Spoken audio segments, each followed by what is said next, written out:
What do you get when you cross a know-it-all newspaper columnist with an awkward, unsophisticated everyman? Yeah.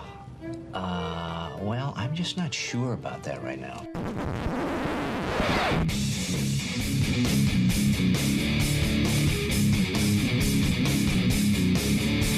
Welcome to Couch and the Rube. Welcome to Couch in the Rube, presented by our friends at Muskox Quality Flannels. You can save your marriage with a Muskox flannel, according to one Jason Nick, to find out how that actually occurred. But that's going to be part of the new marketing slogan, and it's understandable. If you felt the comfort, if you felt the durability, I don't know, you feel durability. But these are really durable, quality, comfortable, soft flannels. You can get lighter ones, heavier ones as we get into fall. The perfect time of year to get yourself a Muskox flannel. Go to gomuskox.com and you can use the promo code HOFF, H-O-F-F, for $15 off your Muskox flannel. That's gomuskox.com. HOFF is the promo code for Couch and the Rube listeners. Jason, how you doing, brother?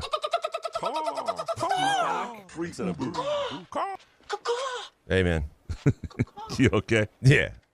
By the way, I was talking about saving marriages. When I looked at a picture of you with the Muskox flannel on. Oh, Elizabeth looks at you going, oh, man, he isn't bad looking anymore, This isn't what I married, but hey, he looks great. That's what I meant. It saves marriage. I mean, it makes us look good. We talk about that. Yes. And I'm sure Treese looks at me and like, you know what? He doesn't look bad tonight. So that's what I meant by saving marriages, because obviously there's not much. I don't know, other than cheating, what I could do for Treese to divorce me. I guess I can find out. Yeah, don't test that. I'm not going to test anything. No, don't get me wrong. But I'm saying other than that, that's why I was focusing on you, saving marriages. Yeah, I think the best we can ever hope from our wives is them to look at us and say, hey, he doesn't look bad tonight. That's pretty much it. What a miserable week of football for a lot of folks. Fucking complete ass. Gambling from top to bottom. It's amazing. Total loss. But we get these weeks behind us. We have to move forward, or else we cry. It's yeah. I told you it was going to come from the Lions at some point, right? I did. We'll get there. Yeah. All right. Well, as we do every week, and this may be the week that breaks the hot takes segment, because there are weeks where I look at our the way we do this and I go, I don't know if this works. Mm-hmm. There's a lot of really good hot takes. So we're going to get them. There's a lot of them. And if you don't hear your bonus take, some bonus takes were removed for the purposes of this repetitiveness. Show. Yeah, and just like we just can't go for like 16 hours out here, or Jason will go crazy in there. We don't have that many breaks. Yeah. So, all right. But as we do every week, we begin with our hot takes before we get to yours. Jason, why don't you go first? I will go first, my friend, because I don't really want to talk about the game, because I really saw maybe about a quarter of the game. It was just embarrassing. But I want to start a company, Graham. We're going to start one today. I'll let you be the CEO of it. I'm starting Rube Consulting, and Michigan State should probably hire me, because I got to say, I want to just preface this. I was not offended by any means by the question, really, of the Hitler question. By the way, waking up to, hey, you might want to get your boy, someone telling me about Graham Couch, and then finding out it's about a fucking Hitler video that was on a giant fucking 80-foot screen. Here's the thing. Here's what we do at Rube Consulting, Graham. We would see that. You would send us that video first. I know they didn't watch the whole video. Yeah. So we would watch that whole video. I would stop it after 5 seconds, after the giant picture of fucking Hitler looking up and smiling, and go, I don't think you guys should do that. Now, again, I'm not offended. And by the way, Hitler's birthday, no matter what fucking trivia you're doing, Hitler's birthday should never be a trivia question no matter what. Well, it's his birthplace. Birthplace, whatever the fuck people it's called. Assume he was born in Germany, but he's born in Austria. It's an interesting trivia question. So now you're flipping now it's actually a good Twitter question? I don't know what's happening here. No. I'm saying as a university, though, with everything that's going on, you just have to steer clear from any of this shit. Any of it. And this is the Rube talking. I'm having an intervention with Michigan State University, and I'm the Rube. I didn't believe it until I saw it, and then there's Hitler, and then there's Meyer next to it, which I'm sure they're glad it's all over the place. It's just, just when you wake up on a Sunday fucking morning and you go, there's no way they can top themselves, they do it. Okay, couple things. One, if you are playing trivia on Tuesday nights at Midtown Brewing Company, which is awesome. I got to say, this guy, Stout would be proud. A Hitler trivia question is not inappropriate, right? You're there to play trivia. And Hitler's birthplace throws some people off. People think, it must be Germany. Front 43 is fine, I guess. Midtown Brewing Company. Midtown, I meant to say. Midtown Sorry, Brewing Hitler got me all screwed up. Yeah, sorry. 7 p.m. and on Tuesday nights, Midtown Brewing Company. You can bring all your Hitler knowledge there, and there are lots of other questions too. And fantastic meal, drink selection, all that stuff. Bring your Hitler trivia. Come on down. But you're right. In this setting, it's obviously inappropriate, and you wonder who thought of it, how it got in there, and then you also wonder how are people not vetting what's going on the big board. And that's obviously something that's being looked at. An employee's been suspended. I hope nobody loses their job over this because I do think – here's the thing. It's bad. You can't have pictures of Hitler, especially right now in this climate, in this world, with everything that's happened in the last – you can't do it on a Jumbotron at a stadium, even if it's 80 minutes before kickoff or whenever it was. You just don't do it. And they didn't mean for it to happen.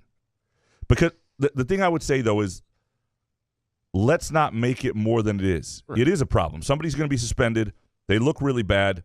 The Board of Trustees came out and didn't help because they came out with this dramatic, the Board of Trustees is the most screwed up group in the world. Nobody cares what you think. Right. Nobody wants you to get to the problem. You pipe down. You fix yourselves. There's a good reporting from the state news that came out last night about some stuff going on there with the board chair, people wanting her removed. The Board of Trustees, you're not part of this. I know this isn't really how it works, but don't be part of the school for a while. Just, do your thing. The problem is people really love to pile on. There's the burn it all down, what's going on at this school, MSU is a mess. And there are reasons for that. The Board of Trustees might be one of those reasons. It is an unfortunate mistake that the school deserves a little bit of ripping for, that is an offensive image. Yeah. It's not good to show Hitler. No. It's just not good. Out of all the trivia questions, it's not great. It's not great. And just that image of him, too. It just, and the question before it was about Bruce Springsteen, and after it was innocuous, too. It was an unfortunate deal, but it was also an example of, people loving to rip Michigan State. And you see where it comes on. The Darren Ravels of the world and all these people come out, all these people who have no purpose in life in these national media roles, and then they need to weigh in here all the time. I know that's one of my greatest hits, the national media bullshit, but it just a lot of people piling on. It could have happened. I don't want to say it could have happened anywhere. I mean, Michigan State made a mistake here. They need to be way more involved and review and understand every facet of the pregame and game experience, and that's unexcusable. Well, if the things that didn't happen that we've talked about endlessly the past couple months hadn't happened and this was a trivia question, yeah, we can just bust balls about someone. Of course, you don't want anyone fired. I'm not saying that, but we have to talk about it today and we can let it go, whatever. So it's not offensive. It's just offensive that you guys would think that's all right, I guess. Let me ask you a question. You're in charge of at Rube Consulting. Yes. You're in charge of all the things going on pregame and during the game experience. You're in charge of all this stuff. There's a lot to do, a lot to manage. Mm-hmm. And one of the things is, what to keep people, busy and entertained for the hours and hours before, or the hour before the game when people are just funneling into the stadium and sitting there. And you're thinking of ideas. Hey, we'll put trivia up on the big screen. Seems like a good idea. Let's find a good trivia thing. Oh, we find this quiz channel on YouTube that seems like a good place. Been using it. Okay, this looks good. Say you review all of them. For several of them, you're like, great, you've been using it for 4 or 5 weeks. Seems great. This week, you don't. This week, you got a lot of other things going on. It's the Michigan game. And this week, it happens to have fucking Hitler in there. And, you can just understand how something like this could happen. This was it on the Mein Kampf YouTube channel? I mean, what? There are lots of things that are examples of MSU having issues at large here and there. This ain't one of them. And if you can't have the nuance to have that discussion. Now, my tweet is a whole different discussion, and that is my opinion. I respect people disagree with it. My point is people were piling on, lots of outrage and people being offended. My point was to point out the hypocrisy of a lot of people in this country who I think, helped put somebody in office who promoted quite a bit of hate speech. And so if we're gonna be part of that, Trump, yeah, that dude, then this is, I don't know. It was, I just stay out of politics. I don't care. no doubt, and I try to do it too. And people, there are lots of people I disagree with who I respect. I'm 100% willing to listen to counter opinions on everything. I love that this show has all sorts of diverse thoughts and ideas, and this is how I felt. And I tweeted. I'm not going to delete the tweet. I'm not going to not stand by it. It's the way I feel. It's fine, and people can disagree with me, and that's 100%. And by the way, I think the most offensive thing is who's there 81 minutes before this game. It sounds like a long time to be hanging out in the stands, right? Yeah, and how did that just happen for the Michigan game like that? That's there's another. I know, but I mean, it's like, hey, we're thinking about doing trivia. No trivia. Just put dogs and shit on the board. Things that make people happy. Let's just do that. I tell you, I got this great Hitler question though. It's going to stump a lot of people in a stadium. Anyway, all right. My first hot take. The game was obviously not great for MSU. Not great. My mother stayed. My mother was there. Stayed till the final 5 minutes. Wow. One of the few people, Michigan State fans, who were there. She felt bad leaving then. She thought she was abandoning the kids. That's the way she felt. At a certain point, Mom, you're 3 hours past your bedtime, and it's already 42-0. You're Is she good. the one that took this picture 81 minutes before the game? That was her, though. Yes, she did start the controversy. She figured out Hitler? She figured out how to use the camera on her phone finally, and then began a Twitter account all in one fell swoop, and the whole thing blew up. So we're gonna get into the game from a lot of people, but I'm gonna get into one aspect of it, the quarterback position.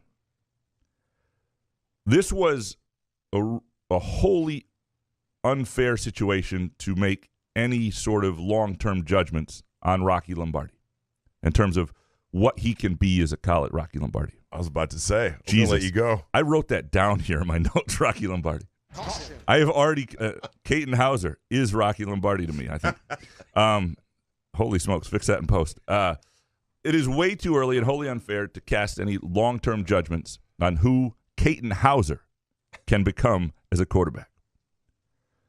But there was nothing in this game that made you think he has the juice to help MSU overcome adverse situations in the future in terms of arm strength and just instinctive playmaking and athletic ability. And look, you do not need to have the strongest arm to be a really good college quarterback, even a good pro quarterback.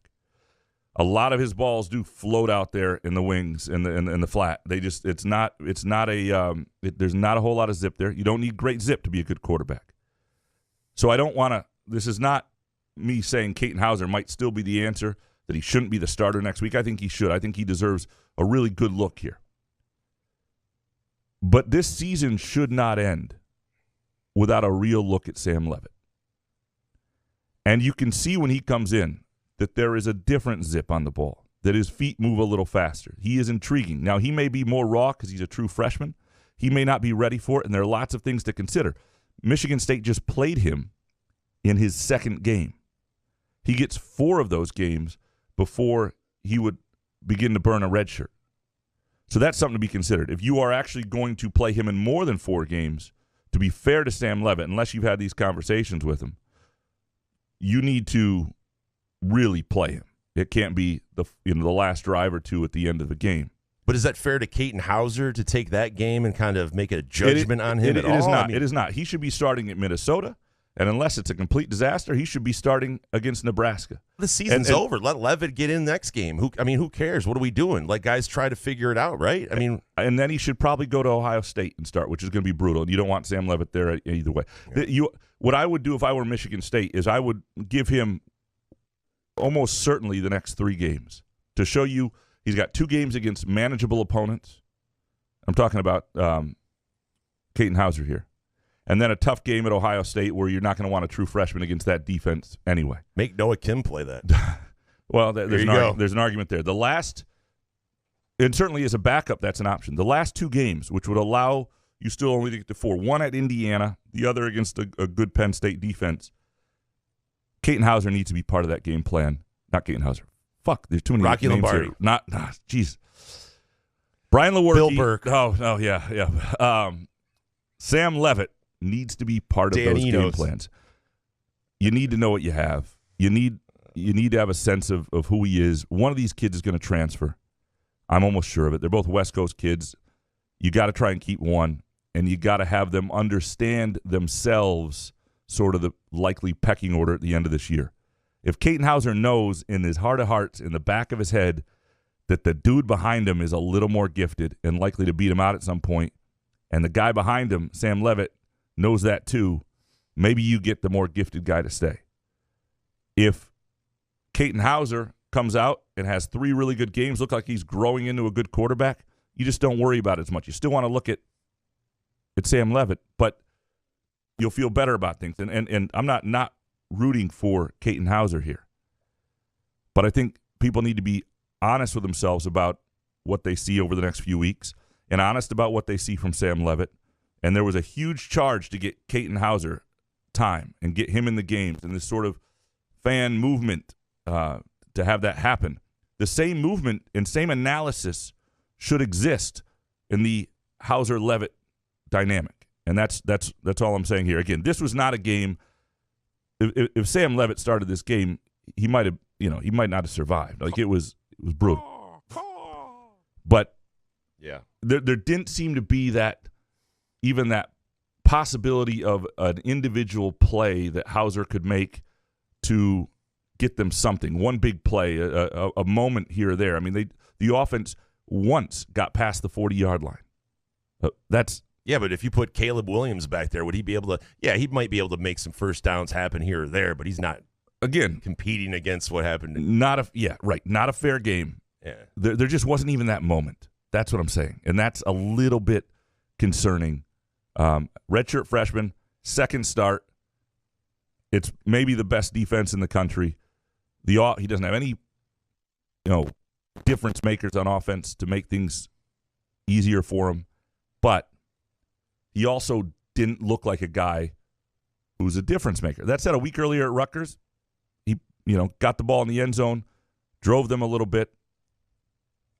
This is not a give up on Caton Hauser. This is just okay.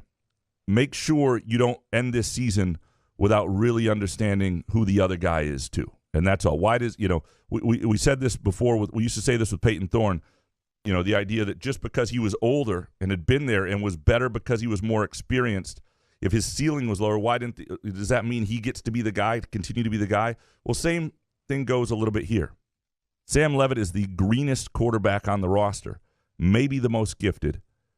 You need to at least have a sense of what he might be and who he is as a gamer in certain situations, and you're going to have that opportunity. Maybe only 2 games left, but at minimum, at Indiana, against Penn State at Ford Field, he should have some time, I think, cut out for him to play. And you said this in I don't know if it was in your hot takes or your post-game column, but you said this is bad. It's probably going to get worse because MSU, believe it or not, got up for this game. And I agree with that because the first quarter I watched, it did look like the players were trying their hardest, obviously. But that's what makes it even worse, right, is that they were trying their ass off, and it was still a debacle. Yeah, this will be this is sort of my second hot take, I guess. Go ahead. This will be, this week, the greatest test of Harlan Barnett and this staff and this team. Because this is it? They had 2 games they should have won. And they couldn't. They lost them. They just don't finish games. They screw up. They're undisciplined. All that stuff. But they were really trying hard at Iowa, at Rutgers. 2 games they should have won, and they're able to get over that. I believe in part because Michigan is next, right? And you get up for that, and it's a game. It's a season all on its own in one game, and it's Michigan. You don't want to be embarrassed. It's a big deal. You can you can change your legacy if you win that game, and this disastrous, horrible season in a lot of ways. It goes awful. And now it's over. And now you're on to Minnesota, where nobody's really going to be paying attention. And that might be good for this group. And I've been impressed to this point that more guys haven't left the program, that more guys haven't quit, that they played as hard as they can. And Harlan Barnett said something I think doesn't make him look great in the postgame when he talked about he had been maybe too compassionate trying to understand what these guys were going through, letting a few things slide, and that was going to have to kind of end. And I think, unfortunately for Harlan Barnett, that plays into the perception of him anyway. And the thing is, though, I mean, he's a brutal spot. And the one thing that did, I think, come out of the way he had handled it, however it was you have a group that was still together, was still playing hard. Well, this is going to be a test because you're right. They need to become a more disciplined team somehow if they're going to get a win, and this team badly needs a win. But if you keep it together and you go to Minnesota and you win that game, look, Harlan Barnett's not getting this job. I'm not talking about that. Don't worry about that sort of stuff. But it certainly would say really good things about his ability and the staff's ability to manage a situation. And so you think he could get another job? I don't know if that head coaching job or just probably not. I mean, probably not. Nothing good has happened here. I'm just talking about this week and for him and how he's remembered and how this team is remembered, and just not even thinking about the future, thinking about the present, thinking about changing the vibe, and just how badly this team needs that. What is your next hot take? It's our core foundation, man. Grit. Boy, oh boy, what a weekend for your favorite teams. Because I didn't know if the Detroit Lions were going to score a touchdown yesterday, Graham. I don't think Baltimore is really good, and I know everybody's saying that these kind of games, it's a good thing. I'm sure it'll be in the hot takes about how this was a good thing. I don't think it was a great thing the way the Ravens offense dominated the Lions defense. And Aaron Glenn, I don't know. I mean, cornerbacks were playing 15 yards off receivers. I mean, it looked like the Ravens were doing whatever they wanted. There's 10 games left. The schedule's easy. I'm not concerned long term, but I will say it reminded you of same old Lions. I'm sorry. You have to say it. When they play poorly, you have to say it. When they play great, we get excited. It's okay. Honestly, I know Sharps were all over the Ravens, and, me drinking the Honolulu and blue and silver fucking Kool-Aid. Of course, I'm going to pick the Lions. I just think that they were the better team. What concerns me is watching Jared Goff. And I know, pay Jared Goff, because if you look at the quarterbacks around the league, Graham, if you looked at that shit yesterday, the Gardner Minshew, Brian Hoyer, I mean, so many terrible, you have to pay him.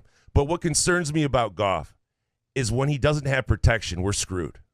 And you saw from Stafford yesterday in that Rams game that they fucking blew, but at least Stafford is elusive and he could get away and make plays. I just don't know if Goff is that guy. I think Goff needs to be protected at all times, and if anything goes down with our offensive line, we're fucked. That's the only thing that concerns me going forward. I understand we have the Raiders on Monday night. We're moving on. But as of right now, it was a concern watching them get blown out and manhandled like that. 100% agree with you. And my next hot take was going to be Goff related, because this game was bound to happen to the Lions at some point. We just saw not this type of game. Correct. That's what I mean. The game where things don't go well, they're flat, they don't play well, whatever. Yeah. The D looked terrible.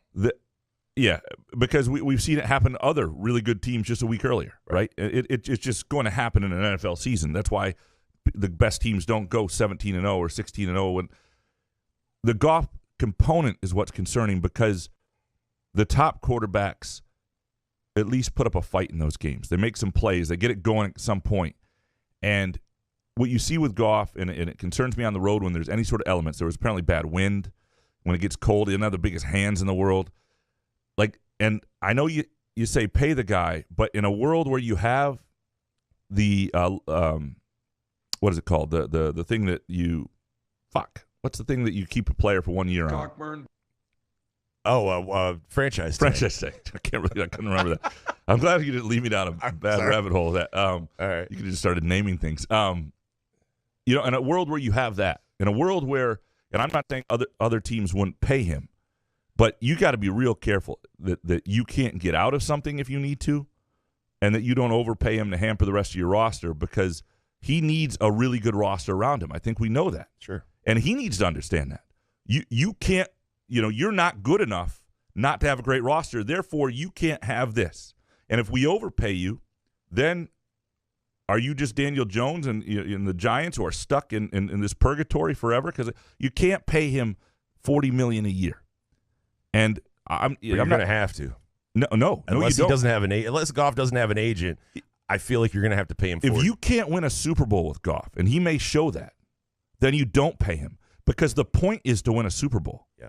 And the point, obviously, in Detroit, everybody starved for a playoff win, for things to look different, just to be in the hunt, to be part of the dance and win a game, get to the NFC Championship game. I get all that. But at the end of the day, if a guy cannot get you to a Super Bowl because he can't deal with certain elements, or he can't get you to a Super Bowl unless he's got a great team around him that needs to be paid for with some of the quarterback's money, then you can't pay him, because the point is to win a Super Bowl. And I think, again, that's why with him, the jury is – you still got to let this year play out. I think at the end of the year, you'll be able to make an actual assessment about what you want to do with this guy.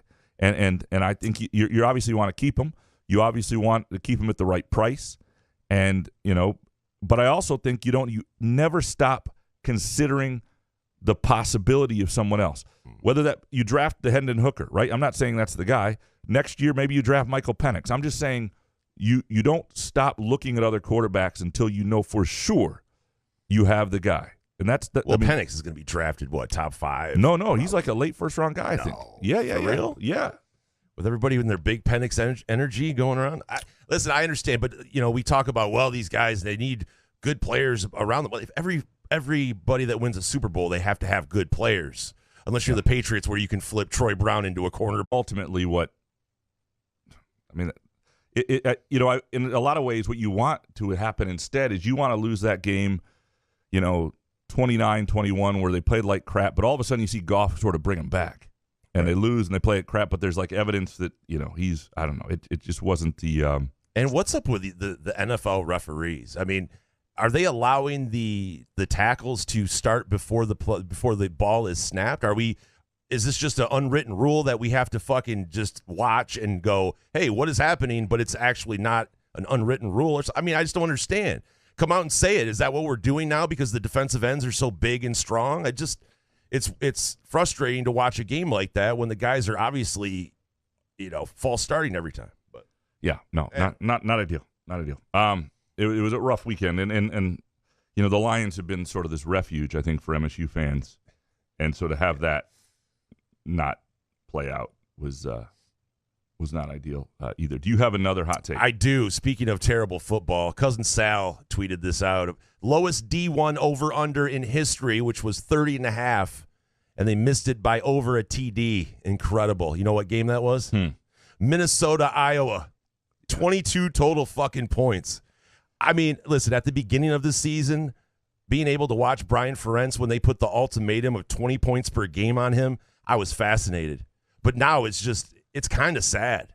We're watching a dead man walking coach the rest of the, being an offensive coordinator for the rest of these games. What about Kirk Ferentz? I know he signed a contract extension, but Iowa fans have to be looking at themselves going, what are we doing? Because after Brian Ferentz, what is he going to do? Bring in an uncle or something to run the offense next? But it's just amazing that 30.5 was the number, and it missed by over a touchdown on the under. I even looked at it as a teaser, and before the game, I was like, "Stay away." I was like, maybe this is too low, and then you just start thinking about who Iowa is, and that's the messed up thing is Michigan State, if they were in the Big Ten West, would be in the conversation to win the whole thing, to win the West. Now I don't know what that's worth because those are all crappy teams, but it would be a different vibe here. No, people would be, it would be a very different vibe because Iowa is probably maybe still going to win the West. And we saw what they looked like against Penn State when they played a really good team. We saw what they looked like against Michigan State. Michigan State, I believe, is a largely better football team than Iowa. And look what Michigan State is. Currently? Right now. Wow. No, absolutely. Michigan State's not – Michigan overwhelmed them, but Michigan State's not worse than they were against Iowa. It's just tough to compare because offensively Iowa's at another complete level. Do you think Iowa would have scored against Michigan? No, I don't think so. Right. Yeah. Scored 10 against Minnesota at home. No, it's just weird to hear, though. Michigan State's better than Iowa. But all right, I'm resending you the hot takes. Okay. Because I forgot to include the end of Dominic's best stuff. So you want to take a break then? Let's. I just sent them to me. Yeah, let's take a really quick break. When we come back, we will dig into your hot takes and some really good stuff. And if you're not thinking about MSU football, I would just shut off the podcast right now. Couch in the Room. Where else can you cheer on your team, enjoy a mouth-watering burger or savory sushi, sip on handcrafted cocktails, or one of 46 beers on tap? Take your game day or date night to Cask & Company Kitchen Bar or Front 43 Neighborhood Pub near Frandor. 2 amazing places with 1 awesome blended modern American Asian menu. Catch the game on one of 30 60-inch TVs or stop in for the all-you-can-eat lunch buffet. Enjoy happy hour or elevate your night out at Cask & Company or Front 43 on East Saginaw in Lansing. Ever wonder how comfortable you can be and how good you can look? Put on a Muskox flannel and find out. Muskox has new arrivals for this fall, including the Caper Green Grand Flannel, which even makes couch look good. Muskox is a Detroit-based flannel company that creates soft and durable flannels made to last a lifetime. They become a great partner with Couch in the Rube, not just because they make us look good and feel good, but because they're good people too, and a socially conscious company. For every $100 purchase, $10 is donated to the Alaska Wildlife Conservation. Muskox flannels are designed with 100% cotton that is ethically sourced and double brushed for softness. Feel the quality and comfort of a Muskox flannel by ordering at GoMuskox.com, where Couch in the Rube listeners can enjoy $15 off their flannel purchase with the promo code HOFF. Find Couch in the Rube podcasts on Spreaker, iTunes, iHeartRadio, Spotify, YouTube, Facebook, Google Podcasts, CastBox, and the Rube's favorite podcast addict.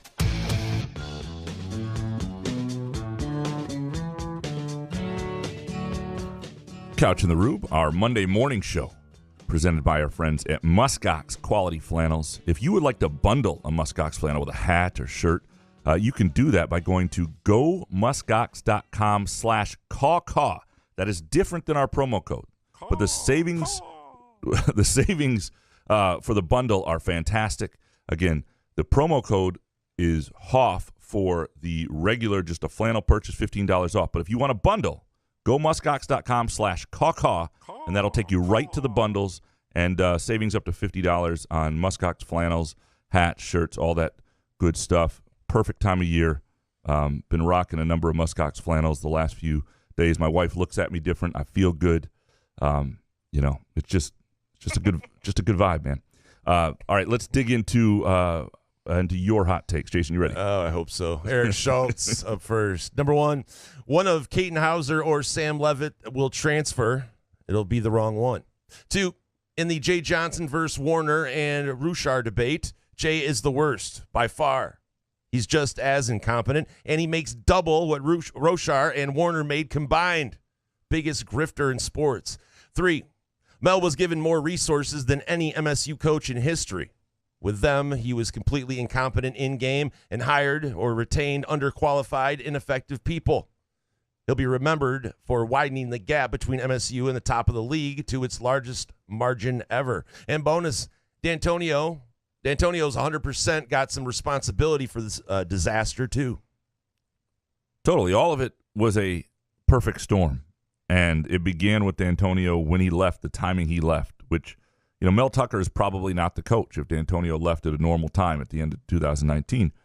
And the Mel Tucker era, though, I think most of us either talking on this podcast or listening to it would agree at some point people were excited about, right? He sold himself well, and for a minute, he looked like the real deal because they had that great season. They had that win over Michigan. They started 8-0. They looked competent. They had the social media going. Had everything. That next summer with the recruiting, so I don't know how much of any of it is anybody's fault either. Obviously it's Mel Tucker's fault for the way things went. The coaches, I don't think have always been that inspiring as a staff of late, but they were in a little bit of a tough spot, and D'Antonio put them there, and he also had the sort of run that earned him, unfortunately, the right to step down when he did and make that decision. And I still think MSU was probably better off not going into COVID with D'Antonio, but I no longer am sure about that. Yeah, we don't have enough time for all of that. Dominic next, number 1. It has never been lower than this. I was there for back-to-back Central losses. I endured Bobby and Brian Otney trying to decapitate people and a cocaine ring in the locker room. I witnessed John L. in losing games to Hawaii and slapping himself in a presser. 2, I bore witness to Jim Bowman and Dave Warner avoiding a guillotine and several years of therapy after the Red Box Bowl. But this is the low point. I'm not laughing, not even a little bit, Graham. I am very sensitive to what's gone down this year, but my fucking God. 3, this product is pathetic. It is categorically AIDS. The players are checked out. Clearly they are. And why do you think that is? You've got an interim coach openly admitting he's letting them be tardy out of compassion. Like just saying this shit out loud after that shit kicking. And then there's this staff. This is where you pause, Jason. You're pausing for Graham's nervous chuckle, awkward silence, and subject changing. Chris Kapilovich, Jay Johnson, Scotty Hazelton, and Ross Ells. Say their names, Graham. Say their names. Bonus. Holy motherfucking Jesus, Mary, and Joseph. Jay Johnson is the 5th highest paid offensive coordinator in America. So now you want me to trust a guy who not only chose Mel Tucker, but empowered him to choose these otherworldly Scientology robotic aliens from Planet Autism? I know you're not a fan, Graham. You're a columnist. And I know none of these motherfuckers will be back. There has to be conversations through this hell, though. I demand that your next LSJ post be Jay, Cap, Scotty, and Ross are full-blown AIDS. My column. Do we need to read anything else? I just think Dominic has a knack for this. Like, if we were hiring another columnist, we might have to take the edge off a few things with an editor, because that sort of stuff could get back to you when you show up at the next press conference if you're just blatantly calling people full-blown AIDS. Dominic unfiltered, though. Yeah, It'd be but great. it would be entertaining. It would be good for page views or ratings or however we presented Dominic. Yeah, it is bad. It is the low point, and it was interesting as I talked to a number of people Saturday night who've been around, and we just asked them, like, can you remember a lower point? Nobody could really, and the 49-3 2002 moment. I think if you went back in that moment and how that felt, people would, might have an argument. But I don't remember that as well. Is some other people, I wasn't living around here at the time. I mean, I remember it all going down, but I wasn't invested in it, so I don't really have I can't really draw from that a ton. But just to listen to people who have been around and their feelings about this, I think the saving grace is the transition has sort of already begun, right? You're not still wondering, like, if this had happened with Mel Tucker in place as head coach, there would be this sort of like, what is this actually going to turn into? Are you still supposed to believe in this guy? And the challenge would have been with that contract, you'd have no choice. And secondly, I've said before that 2024 and 25 are the years, the real judgment years, and while that would have held true, there are certain things that don't work. We talked about you can't have the Minnesota game from a year ago again this year. Well, this is a lot worse than that. And Michigan is on another planet, right? They are an unbelievable team. Maybe the best Michigan team that I've ever seen. We'll see how that plays out when they play Penn State and Ohio State. But certainly you've got to come up with the creativity and the playmakers. You've got to have enough on your roster to find a way to at least show signs of life. And they never had hope to score. Like, I didn't want to tweet it out because I didn't know what was going to happen late in the game, but I would have advised people pretty early on. The live line on Michigan State's over-under for total points was 7.5 still. And I thought they're not going to get a second score in this game if they get one. The thing that concerned me is I didn't want to tweet that out for people because what Michigan ended up doing when they pulled J.J. McCarthy and some regulars with 5 minutes to go in the third quarter, I could see that happening, and I didn't know how that was going to go, and I could see a scenario where Michigan State got garbage time scores or whatever, and so I didn't want to share that with people and have it go wrong. But playing the starters, it was very clear very early that 7.5 was a number way too high for Michigan State, and that shouldn't be the case in any college football game. Because even if you go, I'll give you Saban's first year, the best team I'd ever seen in Spartan Stadium, and probably still the best team I've seen in Spartan Stadium in terms of NFL talent and just dominance, was that Nebraska team that came in on Saban's first game and pounded Michigan State 50-10. That game still should have been 36-17. Michigan State had some offensive juice in that game. They scored 10 points, should have scored another touchdown. They had Muhsin Muhammad. They had Derek Mason. They had Tony Banks. And they looked like a competent, more seasoned, capable offense. This didn't look anything. They just didn't have any dudes who gave you thought, boy, that guy's a problem for Michigan. And that's a rough place to be in. Maybe with just two. Number one, only degenerate gambling made Saturday night bearable. I took the over in 3 parlays and needed the last touchdown. It was the only time I cheered in that game. 2, MSU shocks everybody at Minnesota as Barnett cracks down on the players and the distractions finally subside. Look, if this team rallies and wins at Minnesota's not a good team. I know they beat Iowa, but Iowa's not a good team. But they're, it's still a Big Ten team in a competitive game. And if they go there, it will be impressive. It doesn't change what happened this last week. It doesn't change what's going to happen after this season. But in a moment, it'll say something about the character of this team and the character of this staff, and that still matters. Professor, number one, he didn't have much help, but Caden Hauser isn't going to be the man. No idea about Levitt, but Hauser doesn't have the arm or the legs that are above average, despite what MSU Twitter might say. Bonus. 45 degrees and rain is the worst weather in Michigan that Michigan has to offer. It's not great when you're getting wet, but it's cold. Like, you'd rather just have the snow a little bit colder, drier. No? I don't know. That's yeah, because the rain does. I mean, if you're out in the elements, I can understand that. And 45, and the way you dress in 45-degree weather, you're still like, is it kind of warm still? What am I wearing This here? rain period. Yeah, you don't want to be a part of if you're outside. Not when it's cold. The point on Hauser, look, yeah, we'll see. And I think that was the concerning thing, right? That there just wasn't anything in his arm or legs. Can you make a judgment about the kid, though? Yeah, I think it's tough. I don't know. I think it's tough. I was, even in writing that on Saturday night, I was trying to really make that clear that when you don't have anything around you that works, I mean, Jared Goff would not have done better. Jared Goff is Caden Hauser, maybe. He's the guy who needs guys around him. And, is that the end of the world? No. If you're a good quarterback, if you have a good game plan, a good coordinator, a good offensive line, a couple playmakers, he just didn't have anything that scared Michigan or anything really to work with. So it's tough to judge him, but there certainly wasn't anything from him either that made you think that. Plus size softball, volleyball dad. Number one, I was never an Urban to MSU guy, but now I am. Honestly, what do we have to lose at this point? Michigan and MSU aren't playing the same sport. 2, I think the Urban 20 years ago coach is Kirk Cignetti at James Madison. Cignetti.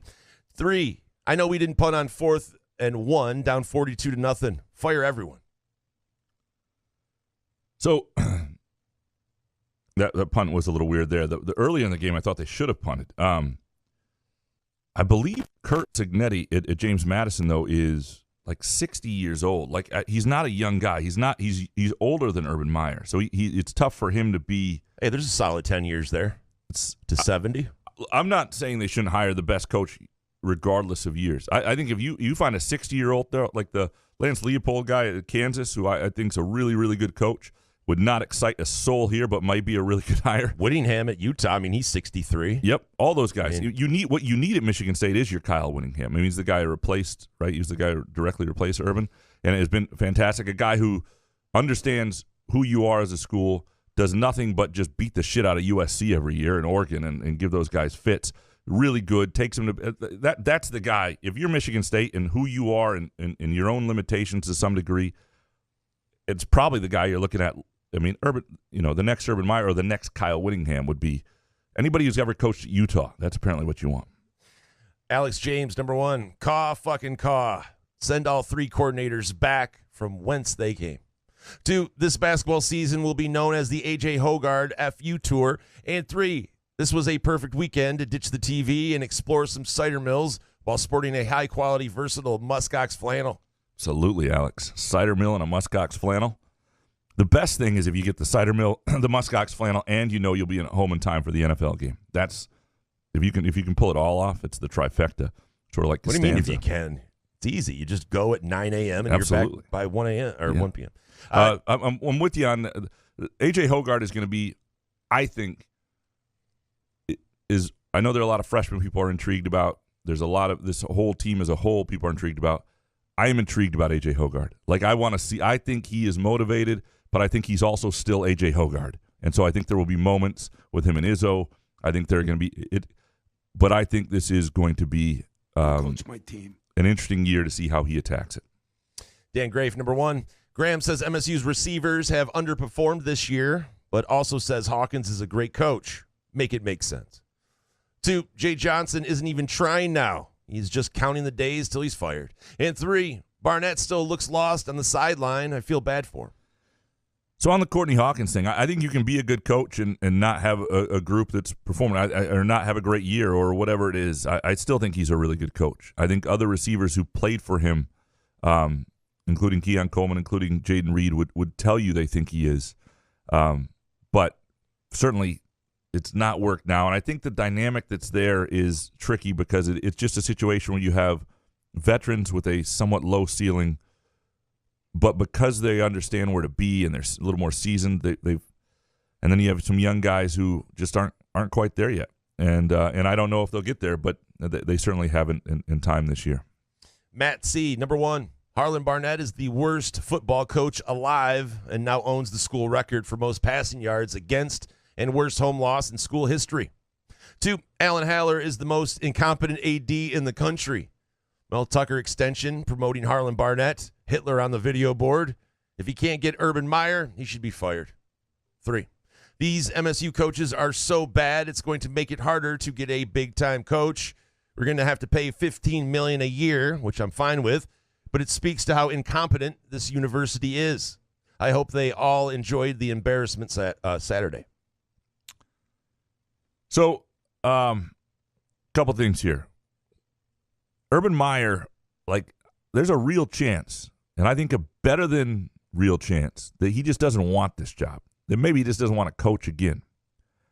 And when you hear there are discussions with Urban Meyer, keep in mind those discussions are not always about him. There are other people at the university who have relationships with him and know him and will pick his brain on stuff. But still, he was on campus, though. Whether he was talking about someone else or himself. Or my sense of things is that my sense of the things is that Urban Meyer thinks that Michigan State needs to find its next Kyle Whittingham. And that's my sense. Now, so what I'm saying is you can have all the money in the world, and maybe Urban Meyer does have his price, but Michigan State does not have all the money in the world, by the way. It is not, Ishbia and St. Andre and those guys and Greg Williams, there is money to a point, but some of it's got to be reserved for NIL as well, and they're not going to have all the money there either. Michigan State is probably never going to be a top 20 school NIL, and they're going to have to deal with that. So they're going to have to get a coach who can deal with that, who can recruit a punch above their weight a little bit, can develop players. They're gonna that stuff matters at a place like MSU. Kurt Wisniewski, number 1. The highlight of the weekend was the announcement of Groovy Donuts and the MSU Dairy Store collab. Love when great ideas come to fruition. 2, MSU football came out flat and deserves an F. That means fire decaf Dumbledore, L's, and Mr. 4th and 2. The 4th and 2 decision, I thought they should have punted. It was weird. Certainly not run up the middle. But early in the game, they got to the 50, but it wasn't like the offense was in rhythm. They got in there with help of a penalty, and Michigan was only up 7-0, and I just thought at that point, things didn't look promising, but you pin Michigan back. You hope that you're able to get a stop, and you're only down 7-0, have your defense have some success. Instead, Michigan's got the ball at midfield. You're already down 7-0. A couple minutes later, it's 14-0. Like that decision right there, I just thought was the wrong decision. And if you're going to go all out there, you got to have a play in your playbook you've been holding on to. It's a 2-yard gain you need. What's your best play for a 2-point conversion? Do they not trust the players to run some trick play or something? Yeah, and I don't know if it has to be a trick, but you just got to have a really good play that you've been holding on to. A trick play would work. You're playing Michigan in a game you're overmatched. It's 4th and 2 at the 50. You think it's worth going for it. I disagree, but you think it's worth going for it. What's your best play? And that wasn't it. Jeff Peterson next, number 1. Yes, Sam Levitt throws a better ball. It has more of a pocket presence than Hauser. 2, no. we should not still be getting penalties on the punt formations. And 3, maybe lots of blame to share of the state of this program. Mark D'Antonio, Tuck, Board of Trustees.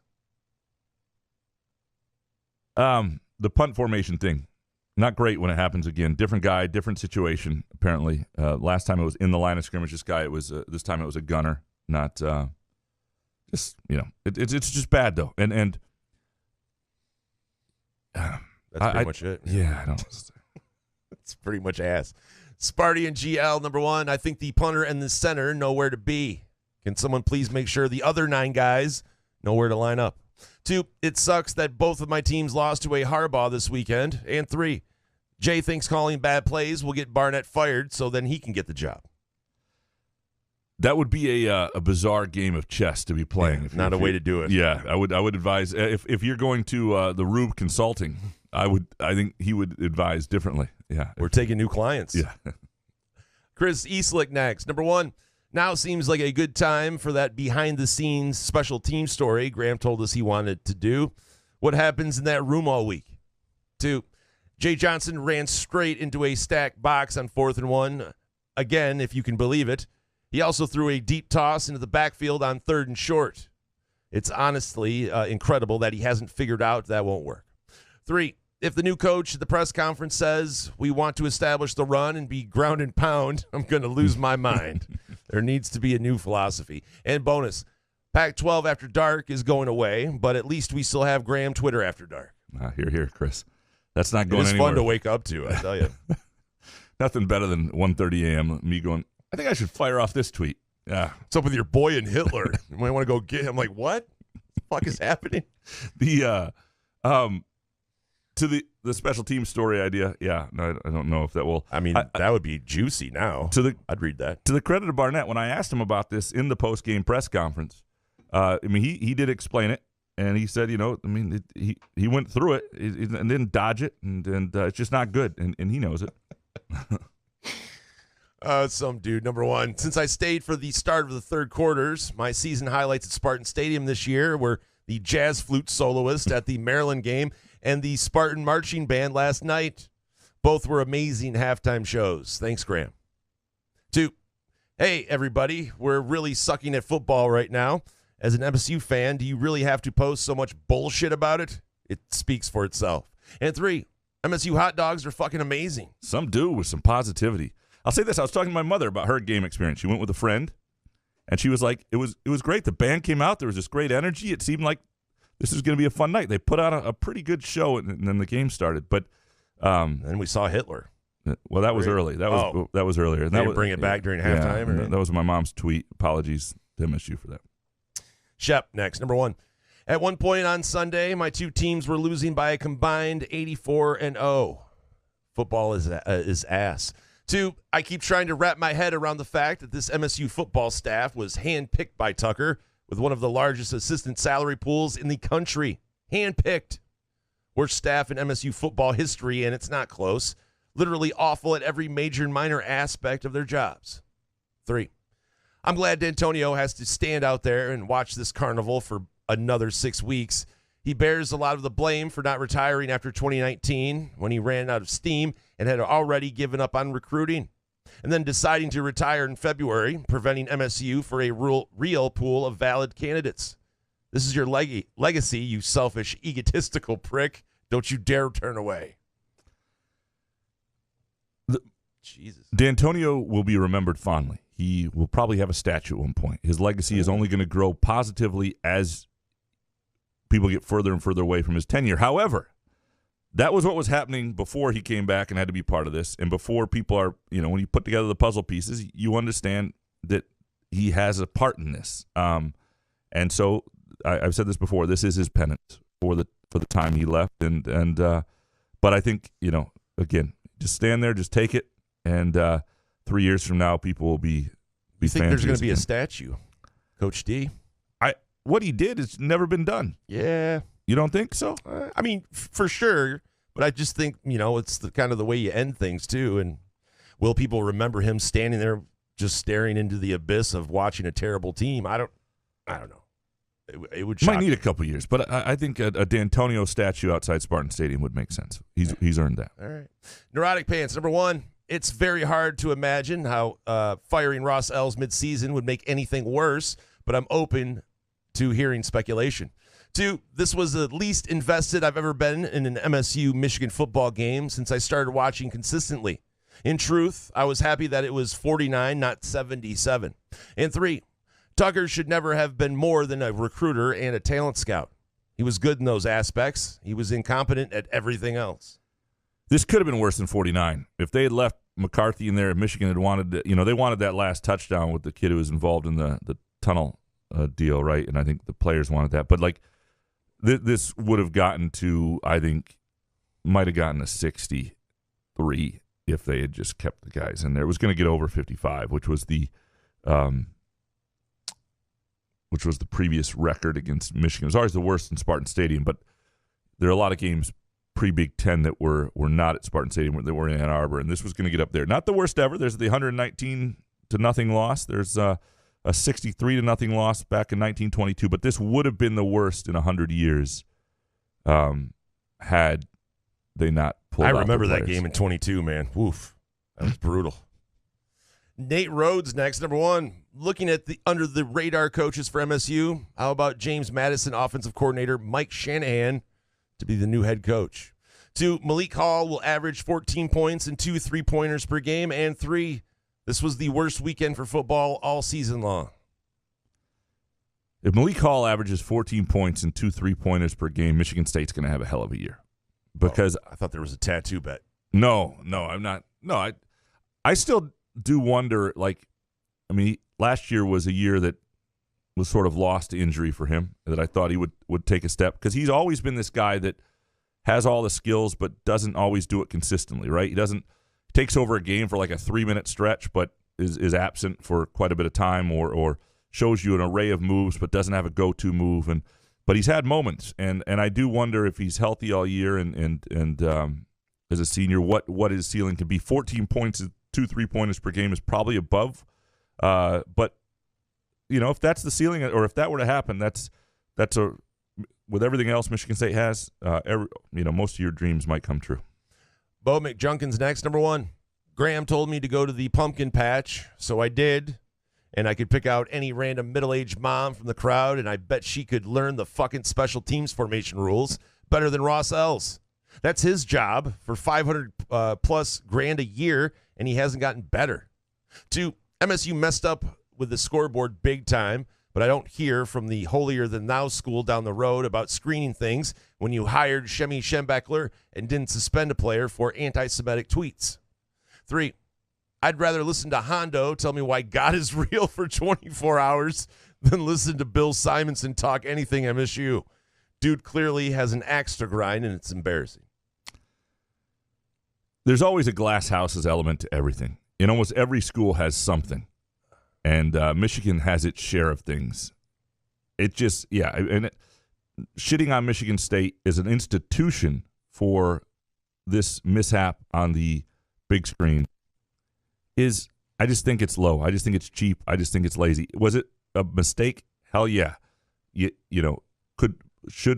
Are some people going to be offended by seeing Hitler? Yep, totally. And that's warranted. I'm just saying, like, okay, let's probably that happened at the on. Big House. I'd be laughing my ass off though too. I don't mind if people are laughing at it. It's just fun. I mean, I don't think it's piling on. It's just ridiculous. It is ridiculous. I don't care who you're a fan of. But it's not. I don't think it has to be there's not somebody who's working in the philosophy department that's now shit because the whole school is shit. Burn it down because the Hitler appeared on the big screen. Like, there's just such a lazy, random, like, MSU is people. It's like 10,000 people. It's a lot of really good people. And even at its worst times, it's a lot of really good people, and that does not get mentioned enough.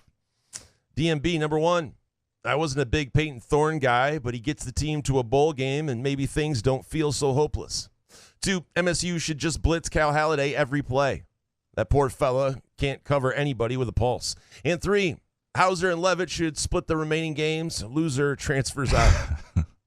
The Haladay thing it's interesting because he does struggle in coverage, and you saw that when he's playing against a future NFL tight end, and you got an NFL quarterback, and it's just not a great deal.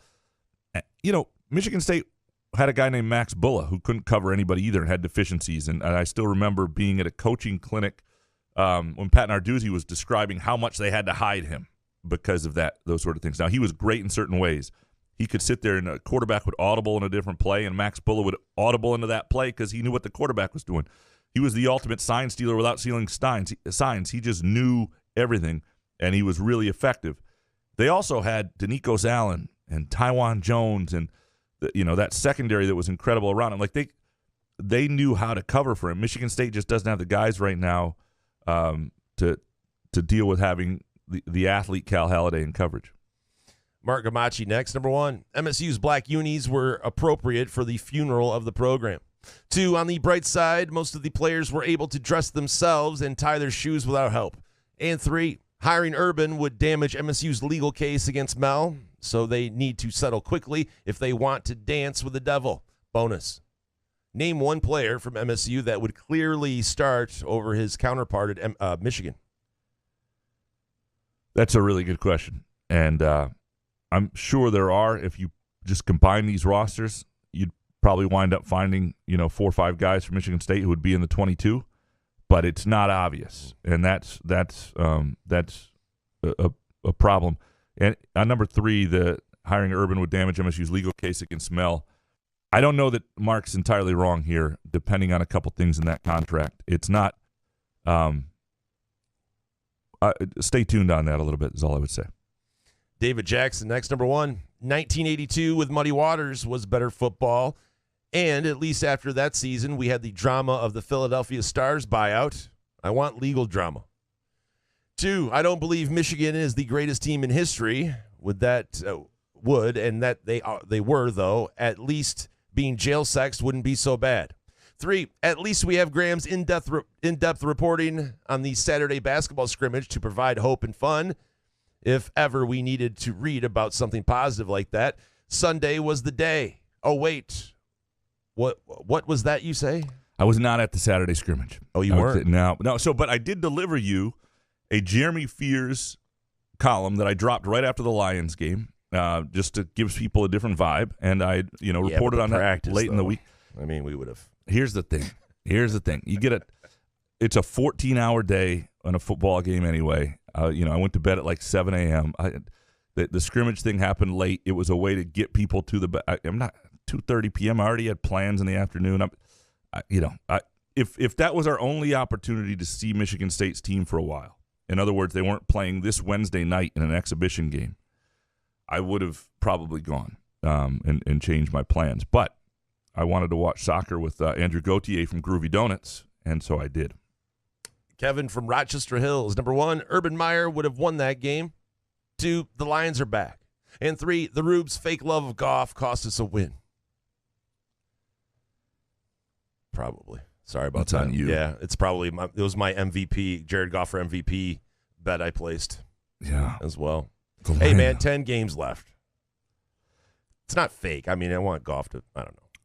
I think they're still fine. And then for certainly what's going to be weird about the Lions is they are playing for playoff positioning and for their potential this year beyond the division, because Green Bay just lost again. Like, there's nobody in the division that's going to challenge them. And so that it's going to be also a weird place where they are going to clinch this thing a little early, and that's why you want them to stay in the race for different home field and seeding, so games still matter, and that they're playing for that stuff. In Las Vegas, the Raiders are ass. They're coming into Ford Field Monday night, hopefully. I mean, who's going to quarterback? Aiden O'Connell? That's a spread we may want to look at. Yeah. Suburban Spartan Dad, number 1. The low point of Saturday night was the pick 6. Bad quarterback play, poor effort to catch Sanderstill, and a cheap shot by Brown, all in a matter of seconds. The only bright spot of the evening was that Mussolini wasn't under the winning helmet during the Spartan Stadium helmet shuffle.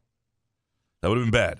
That would have been bad. There's no doubt about that. Yeah, the pick 6 was, and the thing is, Hauser had a few throws, and I've been talking about it with Solari and a couple people in the press box. Like, boy, he's had a couple that could have been picked, and then there it was, and it was just a matter of time. And that's something they're going to have to deal with him in terms of the type of throws they use him on and where he's best. And great coordinators do that stuff.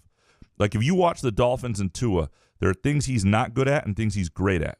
He is great at the over-the-middle stuff. The Dolphins are great at it, and they use him for it. And last night's game notwithstanding, but there were still those moments. Like that's his strength, and they play to them.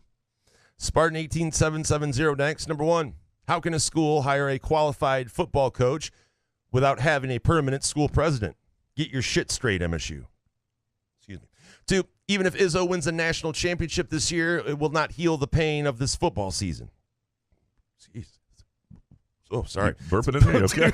Am I dying? 3, it didn't matter, Spartan Nation, if D'Antonio's 2019 season had been successful and he left with the ability to choose his successor. By all accounts, it would have been Harlan Barnett, and we would still be in the same boat today. Fucking depressing. He wouldn't have been able to choose a successor, though. That wasn't going to happen for him. I don't think. And it wasn't going to be Barnett because they just had that disaster down at Florida State. Maybe if they had been really good, maybe it's Tressel. But I don't know. That would have been interesting there. I don't know that he would have still had that choice at that time. I disagree with his number 2, though. I think a national title from Izzo could help the pain. People would turn one shiny moment. You won't be thinking about football. I'll say that. To the first one too. If the how do you hire a qualified football coach without having a school president? It may hurt you. There's no question. There could be, there could be coaches out there that don't want to join what's going on at MSU. And part of this is when you hire the next person, like the board chased off the last president, and maybe the last president wasn't a perfect fit for Michigan State. And you got to get that right, too. But the board. I mean, that's where it starts. I think most of Michigan State's issues begin there. Thomas Zambiasi, next. Number 1, MSU needs competence and stability more than anything else from a new coach. 2, the rest of Mel Tucker's contract money should be used to give all MSU fans free streaming access for every hockey game. It's the least they could do. And 3, MSU basketball will win the conference by 3 whole games.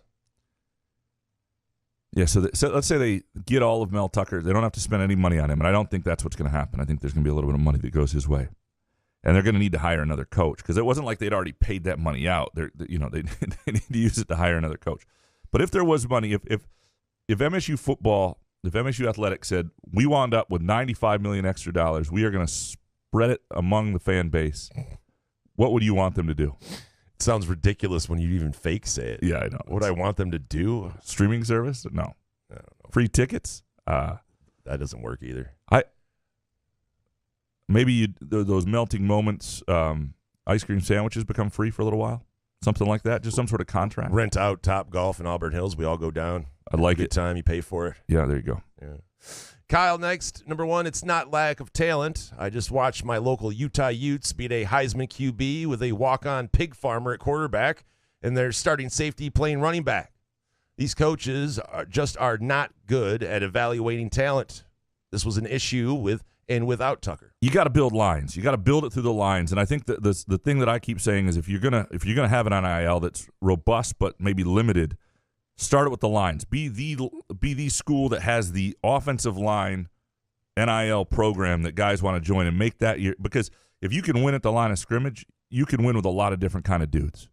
And that's where they need to start. And that's Utah has an identity. They're physical up front, and that's why they win. And Michigan State needs to become that. I know people don't want to hear the pound and ground, but if you're going to win at Michigan State, you've got to be physical up front. You should be able to recruit on the line of scrimmage, and that's where it really begins. Iman Sinner, number 1, Graham using the word chagrin in a tweet shouldn't be allowed. The man full-on turned me into a rube trying to read that. Probably had to reread the tweet 5 times before I was able to figure out what he was saying.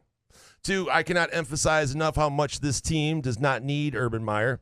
Saturday shows that there is no quick turnaround. There is no single savior.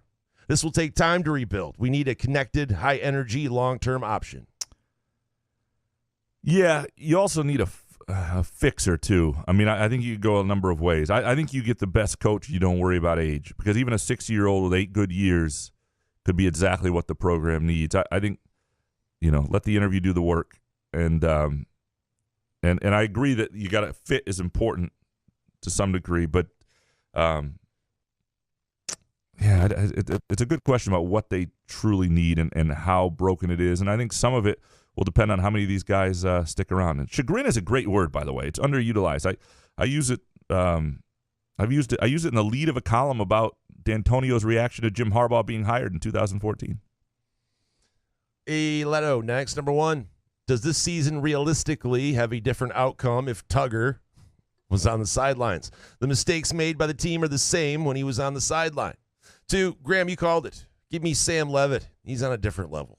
He's definitely got a different arm, and it's noticeable. And that's something that, you just can't teach. Now, whether he's got the head for it and the decision-making and all that, who knows? But when you see that arm, that's not every quarterback, and maybe you want to take a look at it. And I know that people have been in love with Hauser, but why? Why? What was the initial love for Hauser? Because it was fun. Yeah, and it was different than what was there, right? But if this may be a situation where the actual talent difference between any of these guys is the true freshman. Hauser may not be any better than Peyton Thorne as a athlete or quarterback, or Noah Kim or anything. And if the one guy you have that stands out turns out to be the true freshman, make sure you let that guy know that, he should stick around. That's somehow. Nate Wenzel, number 1, longtime listener. Been a while since I've submitted questions, but I will take a gift card for my lasting contribution of Bazooka to the Head, first submitted a few years ago to your fine radio program. Appreciate you. Bazooka time. What a legacy.